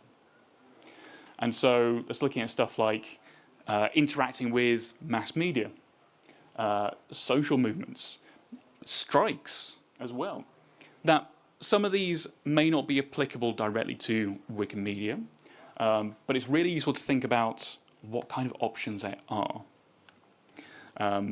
Working with influencers, for example, and making use of social media. In the bottom right, there's speaking truth to power, because you are speaking to the institutions, the ones who hold all the power and the ones you want to actually bring about the change. So this comes down to stuff like lobbying, policy development, working with potentially think tanks, finding out what groups are out there that have the power and influence. It might not always be obvious. Sometimes it may be if there are governmental departments, but there are also other groups with power within that.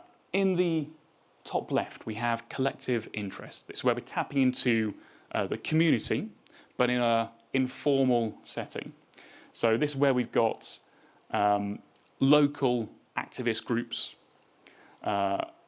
even stuff like WhatsApp groups, methods of communicating and connecting that are essentially grassroots. And then people who are organizing within the community. These are really powerful things, but also very distributed, which in a sense also feels very Wikimedian. And in the bottom left, we have the individual, the formal as well. So this comes down to the personal level of action, where we're looking at people's first-hand experience and how that's being communicated, making the case for bringing about change. And using one particular example from the world of Wikimedia, this is from the She Said campaign with Wikiquotes. We looked at this as a great example of a public-facing campaign to highlight the lack of gender diversity on Wikiquotes and do something about it. So there was a social media campaign that was picked up by the media, and there was potentially working with institutions. So, you can talk to universities and get them using their networks to start adding stuff to Wikiquote. And some of this stuff can potentially lead to other things, hence we've got the arrow there. So sharing quotes on social media prompted people to start editing. It led to the personal action. So we have some excellent A4 handouts, which I will start passing around. Explain it. Or I can pass and you can explain the task. So, for context, we're going to set you a challenge. The idea is that in this scenario, we're looking slightly potentially outside the world of Wikimedia. We want to think about what action you can take, what groups you would engage with to bring about change, positive change with climate. Think on a local level.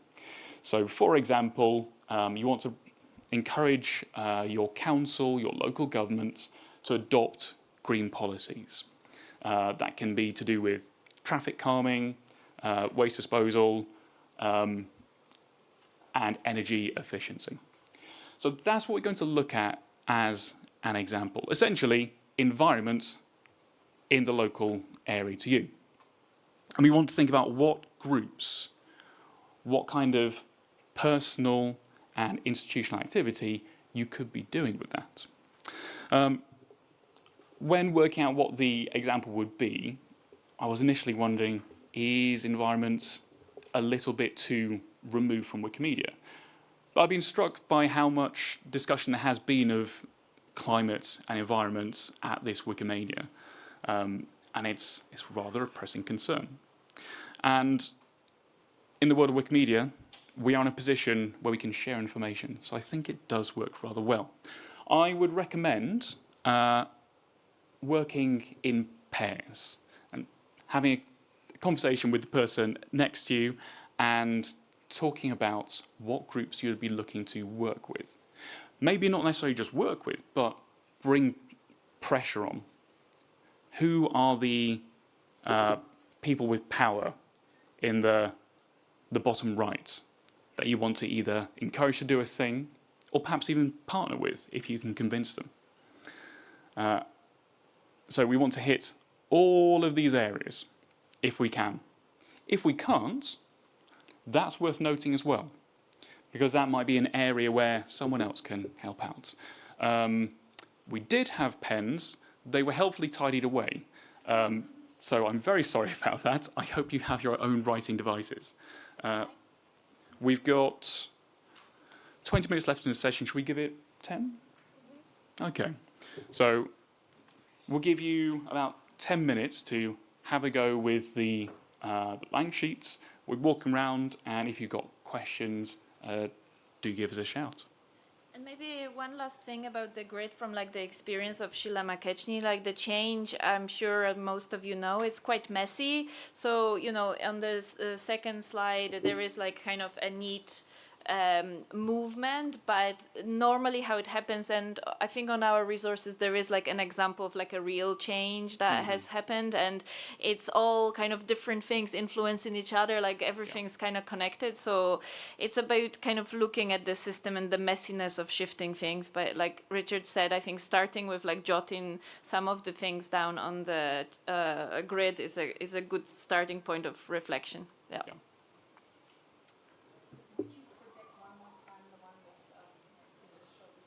That one? Or like, you know, you can, on the QR code there is, the examples are also there, but maybe, hopefully this is visible. Yes, if you do follow the QR code, it's in the first module, and it should be essentially the second page along in there. It will be helpfully labelled the social change grid. So if you click on that, it'll take you to the right page.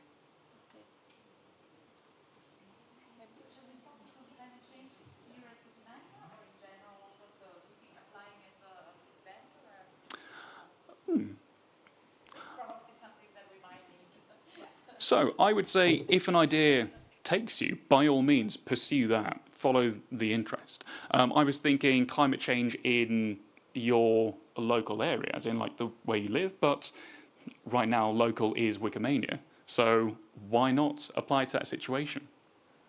Is there a possible way with that?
Right. It's lovely to hear the murmur of conversation in the room, but it has been 10 minutes. I want to make sure that we're not leaving the people who are online stranded. I was wondering, at this stage, is anyone ready to share reflections about what they've been talking about? So are there any gaps in your grid? How populated is it looking? Do we have lots of different groups you could potentially either work with or try and influence, or is it just one or two? So can we have any raised hands for people to share what they've been thinking about?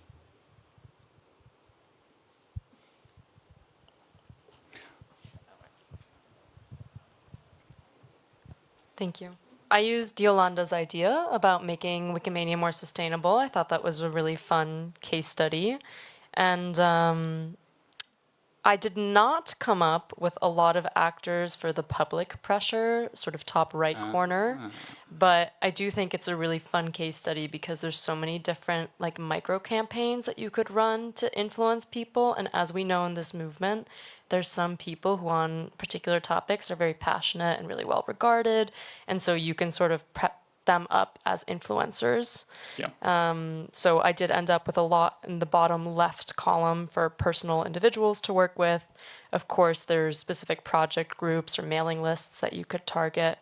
And even for the institutional one, you can break it down and go with the organizing team, perhaps the conference venue, of course, the foundation. But even then, within the foundation, for example, you can go to a really granular level and try to speak directly with Mariana Iskander, for example, or with different teams. Yeah, thank you. That's really interesting. Yeah, the mailing list is an excellent suggestion. I guess that's Wiki's equivalent of the neighborhood WhatsApp group. And interesting that you had some gaps in the top right. So the group I was talking to, would you be prepared to share your thoughts on the grid as well, since you're working on something similar?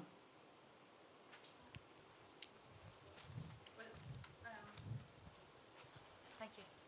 Good. So I just try to take notes while the two of you were speaking. And so I'm going to the upper right grid box, which is about public pressure. And we kind of looked at various things like traveling green, power, using open software, trash, the whole thing around hosting. And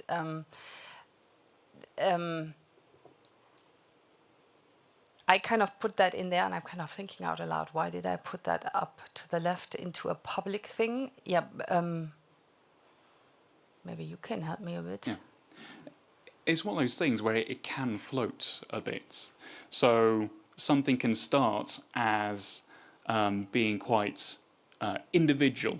Like someone could start a hashtag about seeing the recycling bins around the venue, which builds into more of a collective activity and could potentially get picked up by the media. You'd never know. Perhaps recycling bins won't make headline news, but the idea being that you can progress from the individual side through to the more community societal side. And we were talking as well about with individual action, whether that's choosing different modes of transport, that might sit in different parts of the grid depending on what factors are involved there. If it's your own personal experience, like you want to travel by sustainable transport because you are personally concerned about the environment, that very much sits in the individual action area. But if you're being incentivized by your institution, that might sit somewhere else. So it is quite fluid, but I think it's useful to see where the gaps are. We came up with one more speaking truth to power, which is local legislation policies and also European policies around green festivities or organizing events in a more green sense. So there is already, let's say, not only suggestions, but laws in place to be able to look at. So I hope that was a useful exercise. The idea being that this may be something you can try in your own context as well. Are there particular things you want to be working on or are already working on, but it might help to look at in a different way? So we are very close to the end, 2.5 minutes. So hopefully that's long enough for you to get the QR code if you haven't already. And we would love if you could maybe try it on learn.wiki. You do need an account there, so there's a couple of extra buttons, but it's a really good learning platform. And importantly, your feedback on this as a concept and any practical details will be really useful. We want to continue adapting this and working on it. And with that, first of all, thank you very much.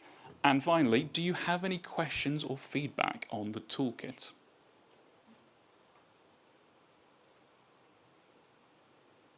Okay. You know, of what you've heard so far, obviously there's like a whole toolkit, like Richard was saying. What I'm quite proud of that we did was we took the materials from Sheila McKechnie Foundation, this sort of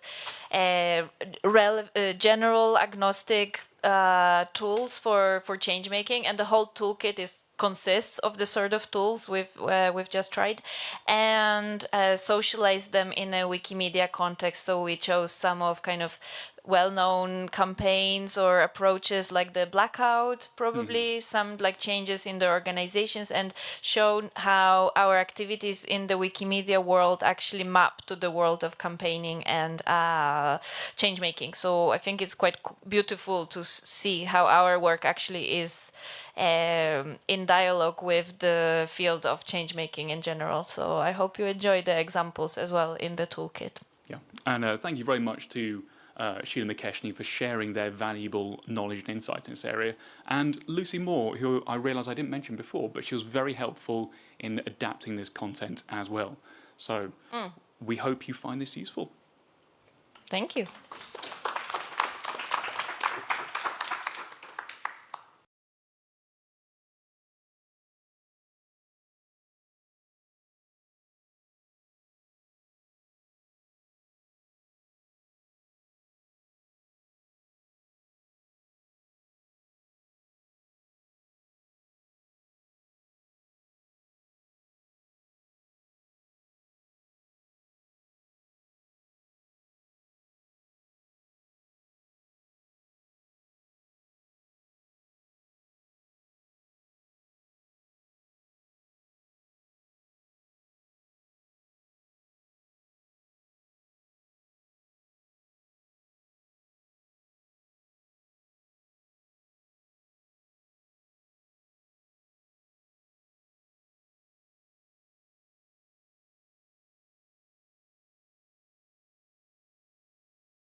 today. We're going to listen to the talk, Joining Forces, Collaborative Advocacy for Digital Rights, insight from the F5 Alliance. If you want to say your names. Yes, hi, I'm Lara from Wikimedia Deutschland. Hi, I'm Pia Zambetsky from Algorithm Watch. Thank you guys so much for showing up. I know it's been a long couple of days and we're the very last round, but yeah, we really hope you will learn something with us today, and we're also very curious to hear from you guys. So just a quick heads up, we know it's late and we really want to make it short and sweet so that everybody can make it to the closing ceremony on time as well. And so I guess let's jump right in, shall we? Okay, so we've already talked a lot about advocacy and more specifically collaborative advocacy over the past couple of days. And we highlighted the importance of working together with different organizations, be that really close partners, but also more of like unlikely alliances. And so when we heard about this year's topic of Wikimania collaborating, we thought, okay, we need to talk about the beautiful alliance that we've built in Germany 3 years ago, which we call the F5 Alliance. And some of you might get the reference that the name comes from the F5 button on the computer keyboard, which is refresh. So the aim of our alliance is to refresh the digital policy space in Germany and center the public good in German digital policy. And so I want to give a huge shout out to my colleague Pia, who joined us today, because she's not actually from Wikimedia Germany like myself, but she's from one of our partner organizations, that is Algorithm Watch. And she's going to actually introduce herself and the organization, but also all of the other organizations that we have in our alliance in a second. So stage is yours. Thank you so much for coming.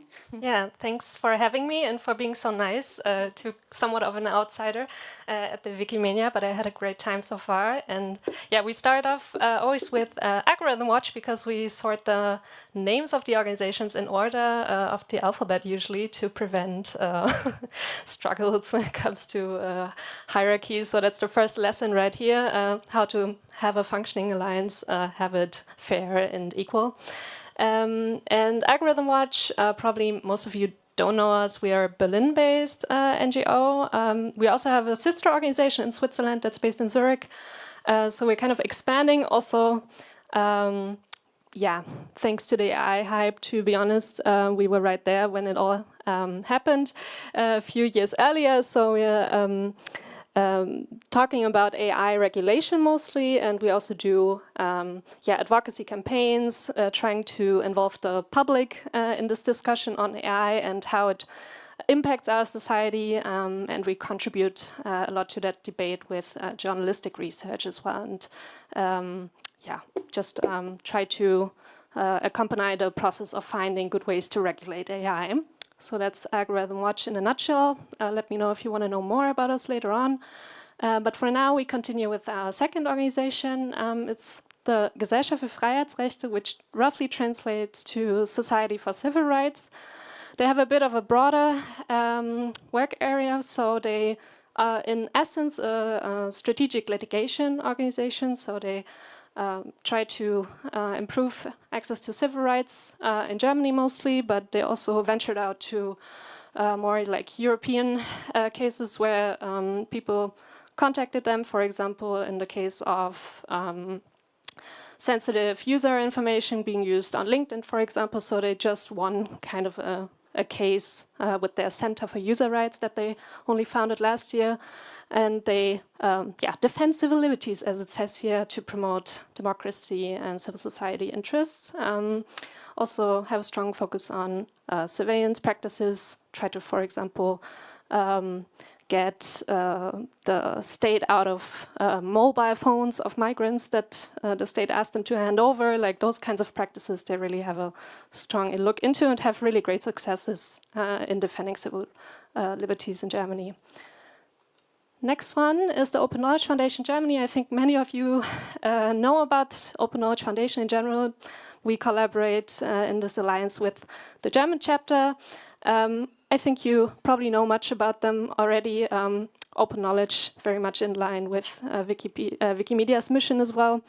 They have several nice projects running, especially at the Germany level. For example, I think the most famous one maybe is Jugendhakt. It's very nice youth-oriented collaborative project, but also Frag den Staat, which is like a project where they introduced a few years ago this website where you can really use the freedom of information law very practically and make good use of it. So that's probably those that they're most famous for.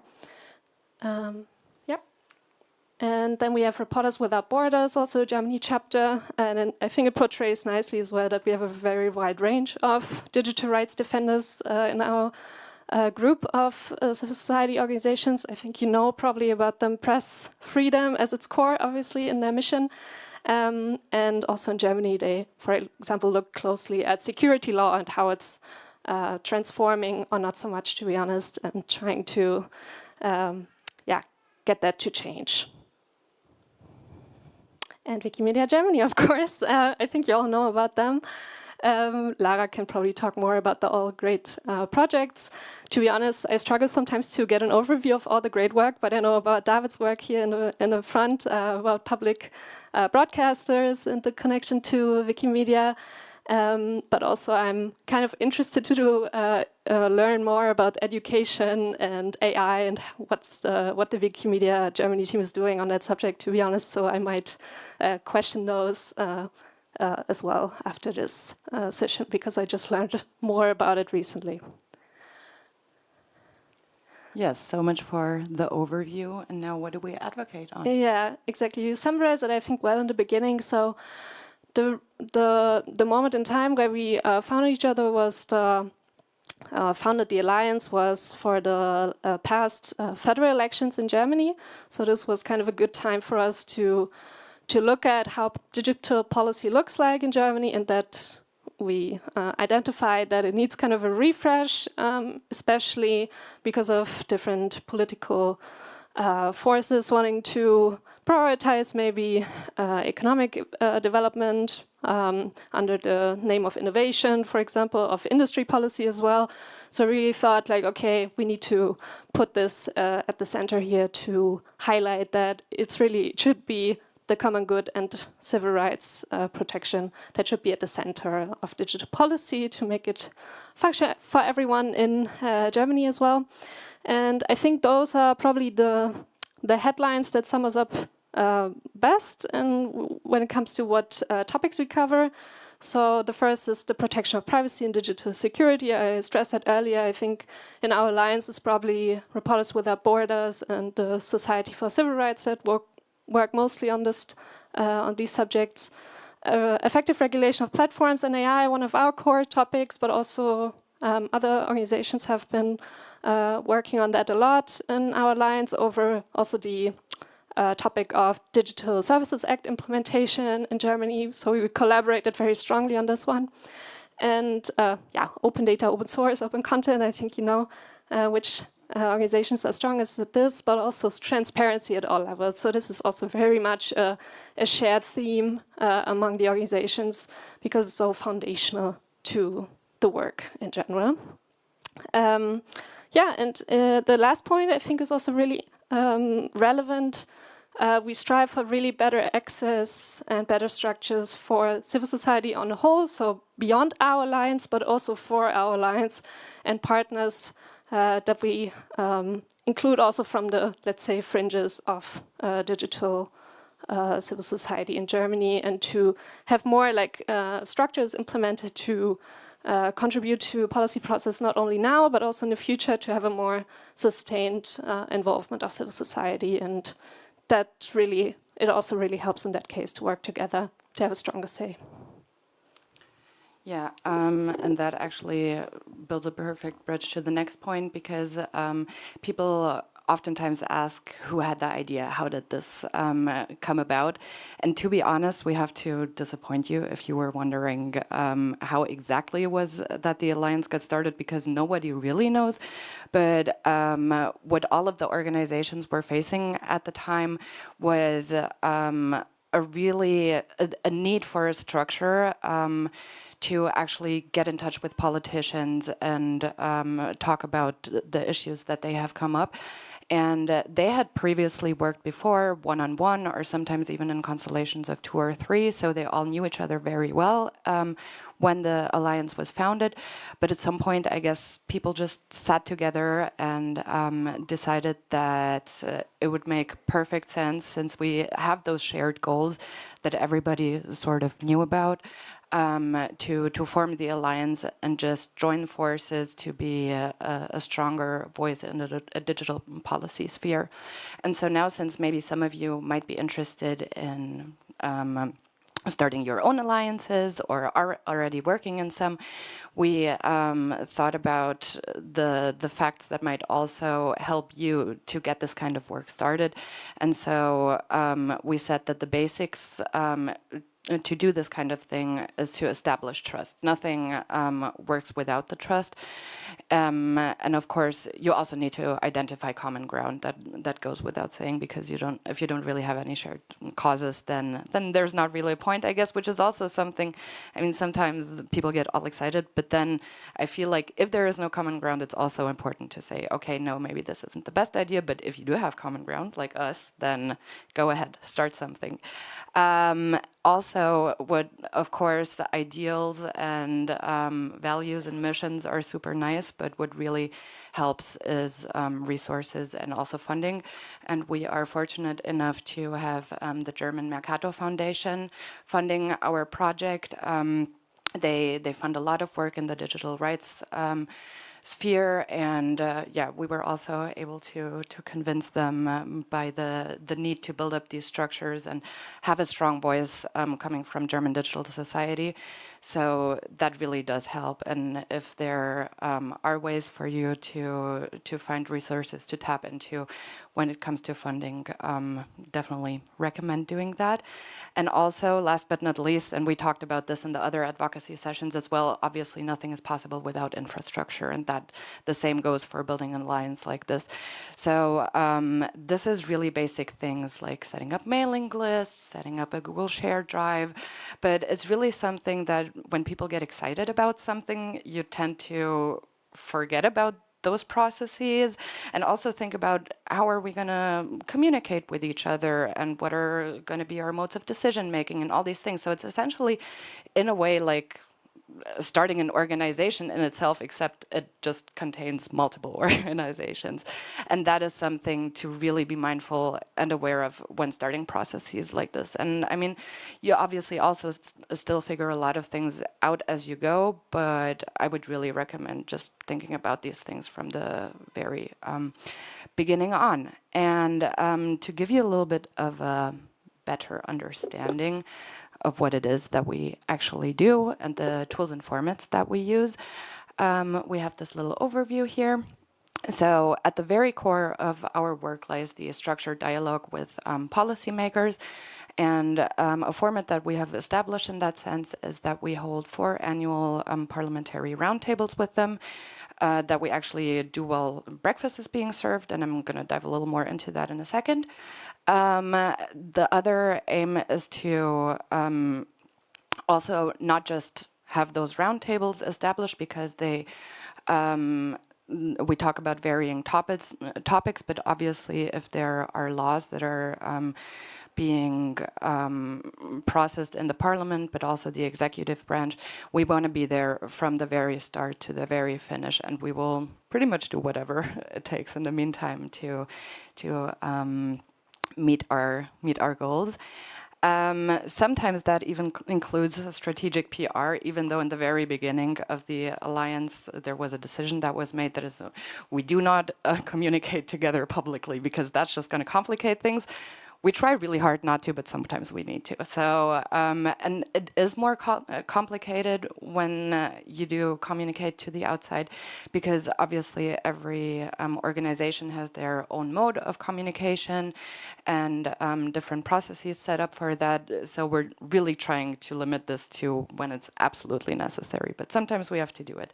And also, of course, we're still cooperating with other NGOs and other actors, both as an alliance, but also as the singular organizations that are in there, because we need as many voices as possible. And of course, we have this great alliance now, but this doesn't mean that we're not still working together really, really closely with others. And here's just some pictures. The head of VMDE, Franziska, talking to a federal minister. Then we handed over a list of demands to the, what do you think it's called? Digital Ministerkonferenz? Do you have an idea? So it's the Conference of Digital Representatives of the different federal states, basically. True. It's very new, so Very we were new. there for the first time. We were there for the first time, and there was one instance where we communicated publicly as well, I guess.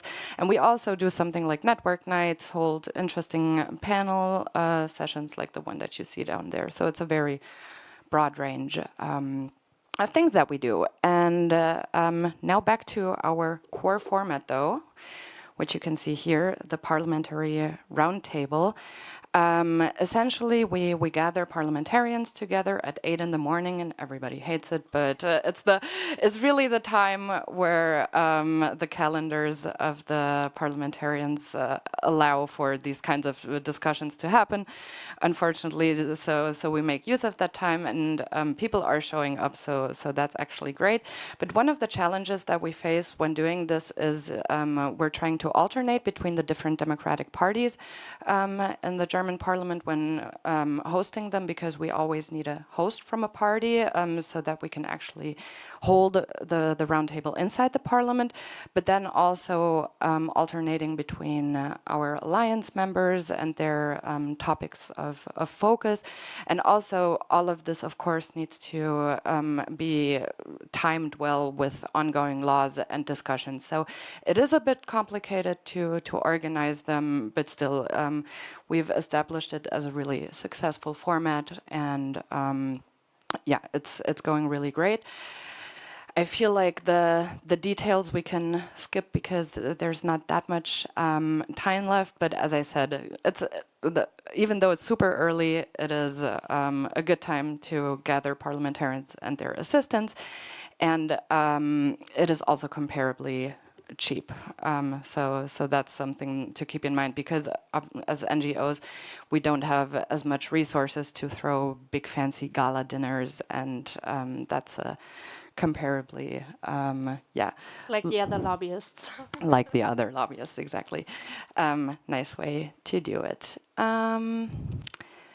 Okay, and we don't want to brag, but we have had quite some successes over the last 3 years, and I think we don't take that much time to celebrate, but sometimes, and I mean, when I put together these numbers, I realized, wow, it's only been 3 years, but still, we hosted 12 exchanges and discussion formats with politicians. We had countless background discussions with MPs and their assistants. We published 13 publications, which is a lot of publications, and we extended our activities. So technically, our aim was to mostly focus on the German federal level, but we actually ended up also taking it to the German state level and just did a publication and are now about to do a workshop in Brussels on the European level. Yeah, and also, of course, we are always present at Germany's big digital society festival, which is Republika, and we had a stand there that you're going to see photos from in a second. And the important thing to remember with this, and it really shows the synergies that this sets free, is that we do all of this on top of the work that we all do as organizations. So this is not everything we do, and we all still have multiple other areas that we work on, but that's just what the Alliance enables, and I think we can be a little bit proud of that. Now over to you. Very well said, yeah. Yeah, and maybe to tie it back to what Lara mentioned in the beginning, like what did we need to start off?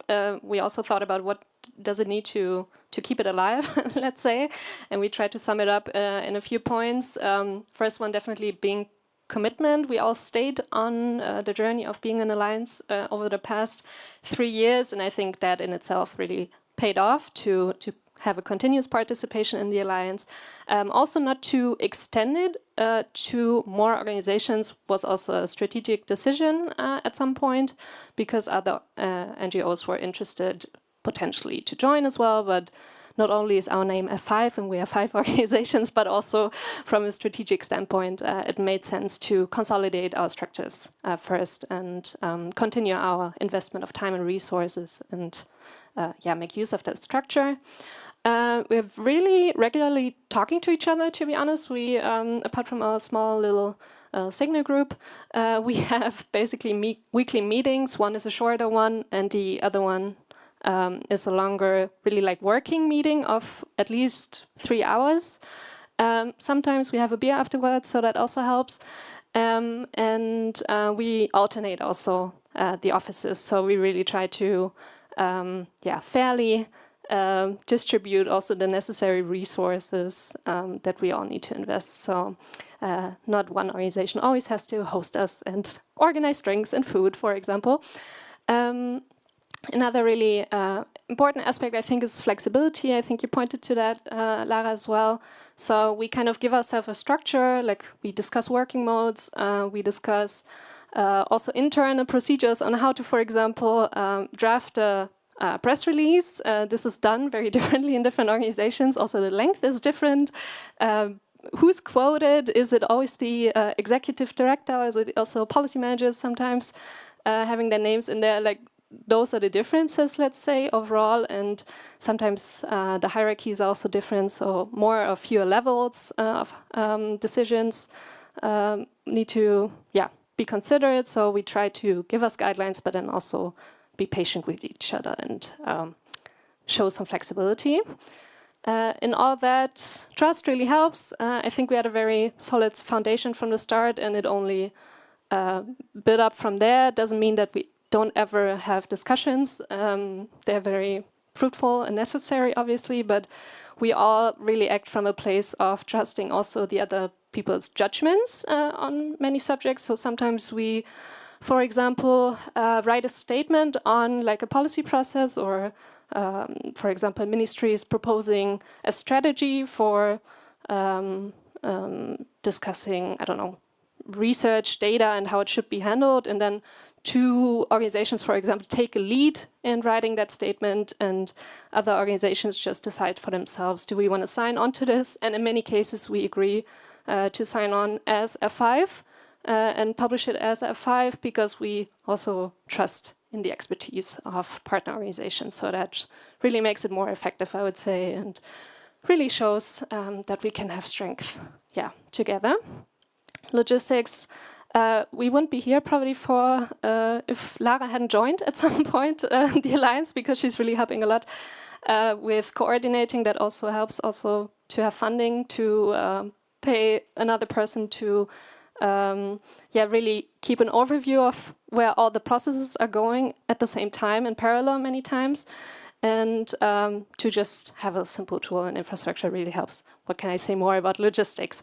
But not to forget, there's always the aspect of fun, obviously, in our work. And I think we can all be quite lucky, or can feel very lucky that there's still a lot of fun, even though, political times might be changing as well. Our work might get harder, but I think we all strive to have fun in the middle of that.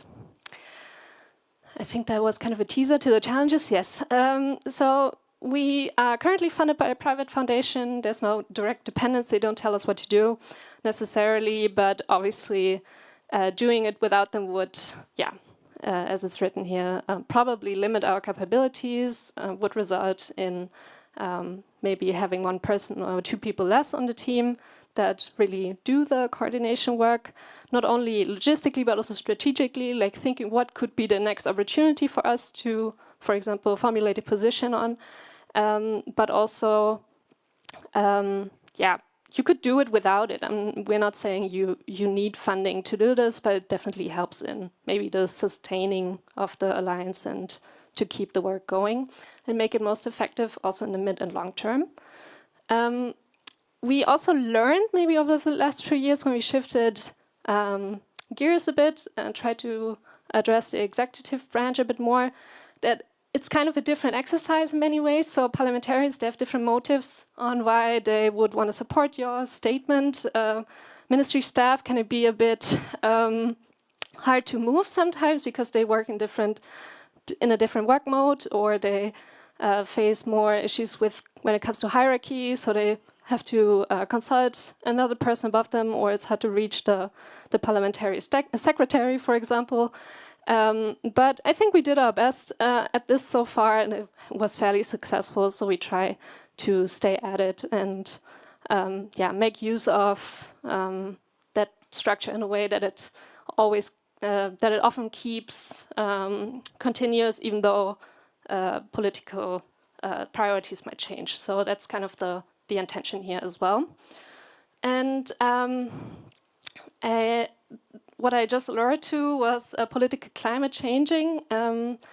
We expect it might be a bit tougher for us looking ahead in Germany, but I'm sure it applies to maybe some of you as well doing advocacy in other places, that you might look to the future and think maybe we don't really have a progressive government in place right now. How can we still do advocacy? We would really be interested to hear about your perspectives on this as well. But we still believe that keeping the alliance active can only serve us, honestly, and that we can still be stronger together and have also maybe a larger weight in the public eye as well. Because if 5 organizations as a group say something is going wrong, that probably convinces people a bit more as well, compared to one organization addressing that issue. And the last lesson, I think, was to finding the sweet spot as well between being very active and joining forces in a large team of people you see here. So this was this year's and last year's Republika booth. So this is 2 separate years, but similar decoration, as you can see. And we try to grow a tree that lasts and that sustains all the weather. So this is the symbol for it, I guess. And bottom line is just it pays off to do alliance work, have a bigger say in what digital policy is going to look like, and to keep going at it. Yeah, and now we're interested to hear from you questions, but also share experiences if you like. We are very curious if you know of similar projects, maybe. Yeah, I'm coming to you. I would be interested in hearing which are the subjects that you're taking to Brussels to discuss on a European scale, and which would be the best possible outcome, like if each of you had a wish of what to get through there. So I can actually forward you the paper that we wrote jointly, because it has all the important subjects in it. I mean, since so much platform regulation is being dealt with in Brussels, that's going to be one of the main focus areas. And Pia is going to be there to discuss that with the lawmakers.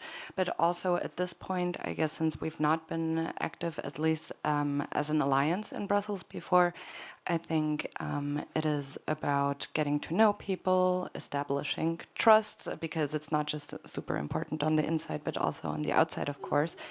You can find the paper on our website, or you can send me an email, and I will be happy to forward it. I think we have divided up into 8 categories or so, so it's quite long, and we have quite a big list of demands, but we're just going to try to push it into a progressive direction. You might want to add a QR code so we can access this paper when you put this thing online. This might be a good idea. Sure, will do. And Pia, you want to add to this? Not much. You said most of it, I guess. I just know that the Digital Knowledge Act, I think, is one of the main Wikimedia demands that you might know of as well. So bringing in kind of new visionary ideas, let's say, but also obviously making demands for enforcement, I think, is also one of the main topics, because next to the Digital Services Act that's being enforced now, that tackles platforms. For example, we as Algorithm Watch focus a lot on the AI Act, so that's the kind of artificial intelligence first type of regulation. And there it also has to do a lot with yeah, finding the best ways on how to do that. And we're going to have some words to say about that as well. Okay, anybody else have a question, or also if you want to respond to any of the questions that we have here, because we are really also very interested in learning from you, whether you have any experiences that you might want to share with us, whether something that we told you actually surprised you maybe. You were like, no, I never thought about it this way before. Let us know. Also, before I forget, a little shout out to David over here, who is also from Wikimedia Deutschland, and who is actually, because I'm the project manager for the Alliance and in a coordinating role, and he is Wikimedia Deutschland's representative to the core working group of the Alliance. So if you have any questions directed at him, you can let him know.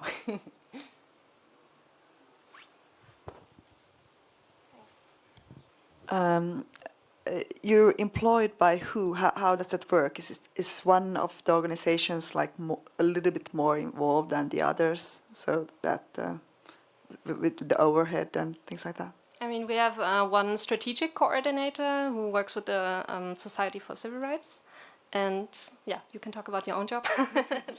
Yeah, so I'm the project manager, so I do the operational coordination, I want to say, and I sit at Wikimedia. But I'm really trying to keep it neutral. So we have one representative from each of the organizations, and I just come on top of that and facilitate the work of everybody. And since I sit at Wikimedia, and Wikimedia is super close to my heart, obviously I'm a little bit just more attached to them, but still within the alliance, I try to take a neutral position so that it's really evened out between everybody.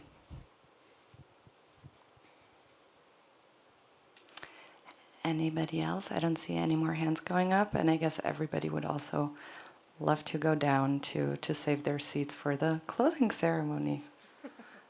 So thank you so much for joining us, and again, thank you, Pia, for joining us in Poland, coming all the way. Yeah. Feel free to write us emails if you have any further questions, and you can find the slides online.